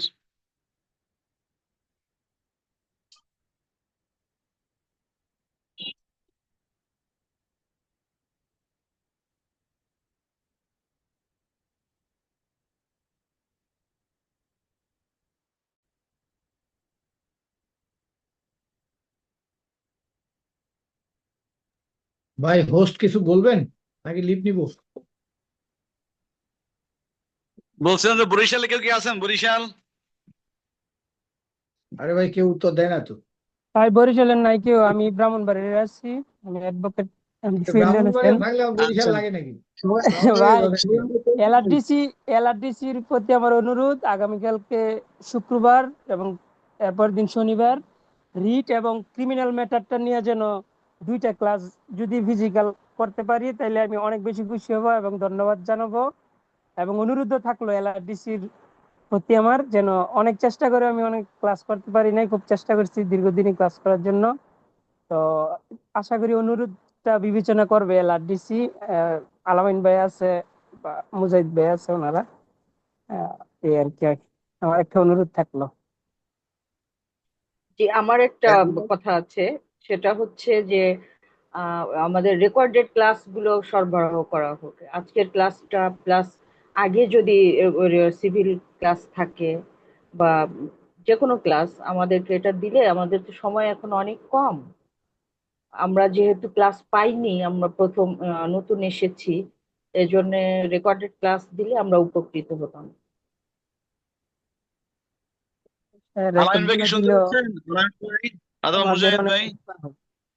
শুনতে পেলে একটু রেসপন্স করে দেন। যারা যে যা জানতে চাচ্ছে তাদেরকে আশ্বস্ত করেন। আর যারা আমরা ক্লাস করছি এখানে এলআরডিসি তে, আমার মনে হয় ওনাদের একটু পরিচিত হওয়া দরকার। পরীক্ষা তো বেশি দিন বাকি নেই, 24 তারিখ পরীক্ষা। কার পাশে কে পড়ি একটু পরিচিত হওয়া দরকার আমার মনে হয়। কি বলেন সবাই? আসসালামু আলাইকুম। ওয়ালাইকুম আসসালাম। এই লার্নার শুনতে পাচ্ছি।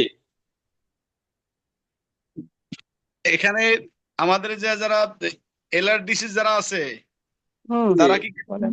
রেসপন্স করছে? জি কে, আলামিন ভাই নাকি আমাদের মশিউর ভাই? জি, আমি আলামিন বলছি, প্লিজ বলেন। ওই যে একজনের দাবি জানাচ্ছে যে আগামী কাল অথবা পরশু বা আগামীকাল জি পরশু যদি ক্লাস নেওয়া হয় রিটের উপরে, তাহলে উনি বললেন যে তাহলে আমাদের ভালো হয়। এর ব্যাপারে আপনি কি বলবেন? আগামীকাল তো রেডি ক্লাস হবে ইনশাআল্লাহ। হবে না? জি হবে, এবং স্যার রিকোয়েস্ট করেছে যে সবাই যেন সরাসরি উপস্থিত হয়। আচ্ছা আচ্ছা আচ্ছা। ধন্যবাদ, থ্যাংকস এ লট। স্যার সরাসরি রিকোয়েস্ট সরাসরি। করেছে, প্লিজ একটু শোনেন আমার কথা একটু। জি জি, স্যার বলেন। স্যার রিকোয়েস্ট করেছে শুক্র অথবা শনিবার, যেদিন সবাই একটু সময় দিবে, আমি তাদেরকে একটু সময় নিয়ে 3-4 ঘন্টা ব্যাপী একটা ক্লাস নেব। হ্যাঁ হ্যাঁ, এটাই চাচ্ছিলাম। হুম, ঠিক আছে। তো সেক্ষেত্রে শুক্রবার এখন শনিবার 2 দিন নিলে ভালো হয়। সেক্ষেত্রে শুক্র অথবা শনিবার যে কোনো দিন আর কি। এখন আপনারা কোন সময়টা এবং কখন আপনার যদি ভালো হয় সেটা একটু বললে তাহলে আমি স্যারকে সেভাবে বলে স্যার ক্লাস নেবেন ইনশাল্লাহ। এটা কি এই শুক্র শনিবারই হলে ভালো হয়? হ্যাঁ যদি হ্যাঁ, আপনারা মনে করেন এই শুক্র শনিবারে দেন ভাইয়া। মানে আমরা ব্যাক ঢাকা করে আছি, দেবেন আমাদের 2 ঘন্টা ক্লাস। আলামিন ভাই, জি শুনতে পাচ্ছি। আমরা ঢাকা আছি, আলহামদুলিল্লাহ আমাদের তেমন সমস্যা হবে না। কারণ ঢাকার বাইরে যারা আছেন তারা একটু এগ্রি করলে ভালো হয়। জি ঠিক আছে, আমি তাহলে স্যারের সাথে আবারও নতুন করে কথা বলে আমি তাহলে একটু নোটিশ করে দিচ্ছি। তা আপনি এখন জিজ্ঞেস করতে করেন যে ভাই ঢাকার বাইরে যারা আছেন তারা কি এগ্রি আসতে পারবেন, তাহলে ব্যবস্থাটা আচ্ছা অন্যরকম। তারা অনলাইনে করবে। আচ্ছা আচ্ছা, অনেকে চলে গেছে, আমি হচ্ছে পার্সন টু পার্সন কথা বলে নিচ্ছি। আর যারা ঢাকায় আছেন আচ্ছা, তারা একটু অবশ্যই আসবেন ইনশাআল্লাহ। ইনশাআল্লাহ। ইনশাআল্লাহ। আসসালামু আলাইকুম, আমি ঢাকার বাইরে বগুড়া থেকে বলছি। জি আপনারা যখন সময় দেবেন আমরা ইনশাল্লাহ সেখানে ক্লাস করব, অনলাইন হওয়া দরকার। জি ঠিক আছে, ঠিক আসসালামু আছে। আলাইকুম। আলামিন ভাই, এটা কি মাগরিবের পরে হবে যে কোনো দিন? শুক্র শনি শুক্র শনি ছাড়া সময় দিতে পারবে না। সেটাই তো, মাগরিবের পরে। আপনারা যদি সরাসরি আসেন তাহলে সেক্ষেত্রে স্যার বলছে যে আমি 3টার দিকে সময় দিতে পারবো, 3টা থেকে মাগরিব পর্যন্ত বা এশার পর্যন্ত সময় দিতে পারবো। মাগরিবের পরে হলে লং টাইমটা ভালো হয়, না তো অনেক মাসে এশার নাম, এই আসর নামাজ, তারপরে মাগরিবের নামাজ, 3 আচ্ছা ঘন্টা তো কম না। আচ্ছা আচ্ছা, ঠিক মাগরিবের আছে। পরে হইলে অনেকে আসবে না, 3টা থেকে হইলে হয়তো বা অনেক আপু আসতে পারে, বা মানে অনেকেই মানে ইয়া হইতে পারে আর কি। আচ্ছা যাক, আপনারা যেটা ভালো মনে আচ্ছা করেন। আচ্ছা ঠিক আছে, আমাদেরকে একটু সময় দেন, আমি স্যারের সাথে কথা বলে আমি জানাচ্ছি। হ্যাঁ প্লিজ একটু সময় দেন। জি মেজরিটি যেদিকে যায় আলহামদুলিল্লাহ সেদিকে ইনশাল্লাহ, কারণ সবারটা দেখতে জি হবে তো। জি। জি ঠিক আছে। জি তাহলে সুবিধা নিচ্ছি। ওকে, আসসালামু আলাইকুম। ঠিক আছে, ঠিক আছে, ইনশাল্লাহ সকলে যুক্ত থাকুন, আর বেশি দিন বাকি নাই। সবাই আমরা পড়াশোনায় একটু আত্মনিয়োগ করি, কর্ডিয়ালি সিনসিয়ারলি আমরা পড়াশোনা শুরু করি। আল্লাহ সকলকে পাশ করান, সকল সকলে দোয়া করি। আল্লাহ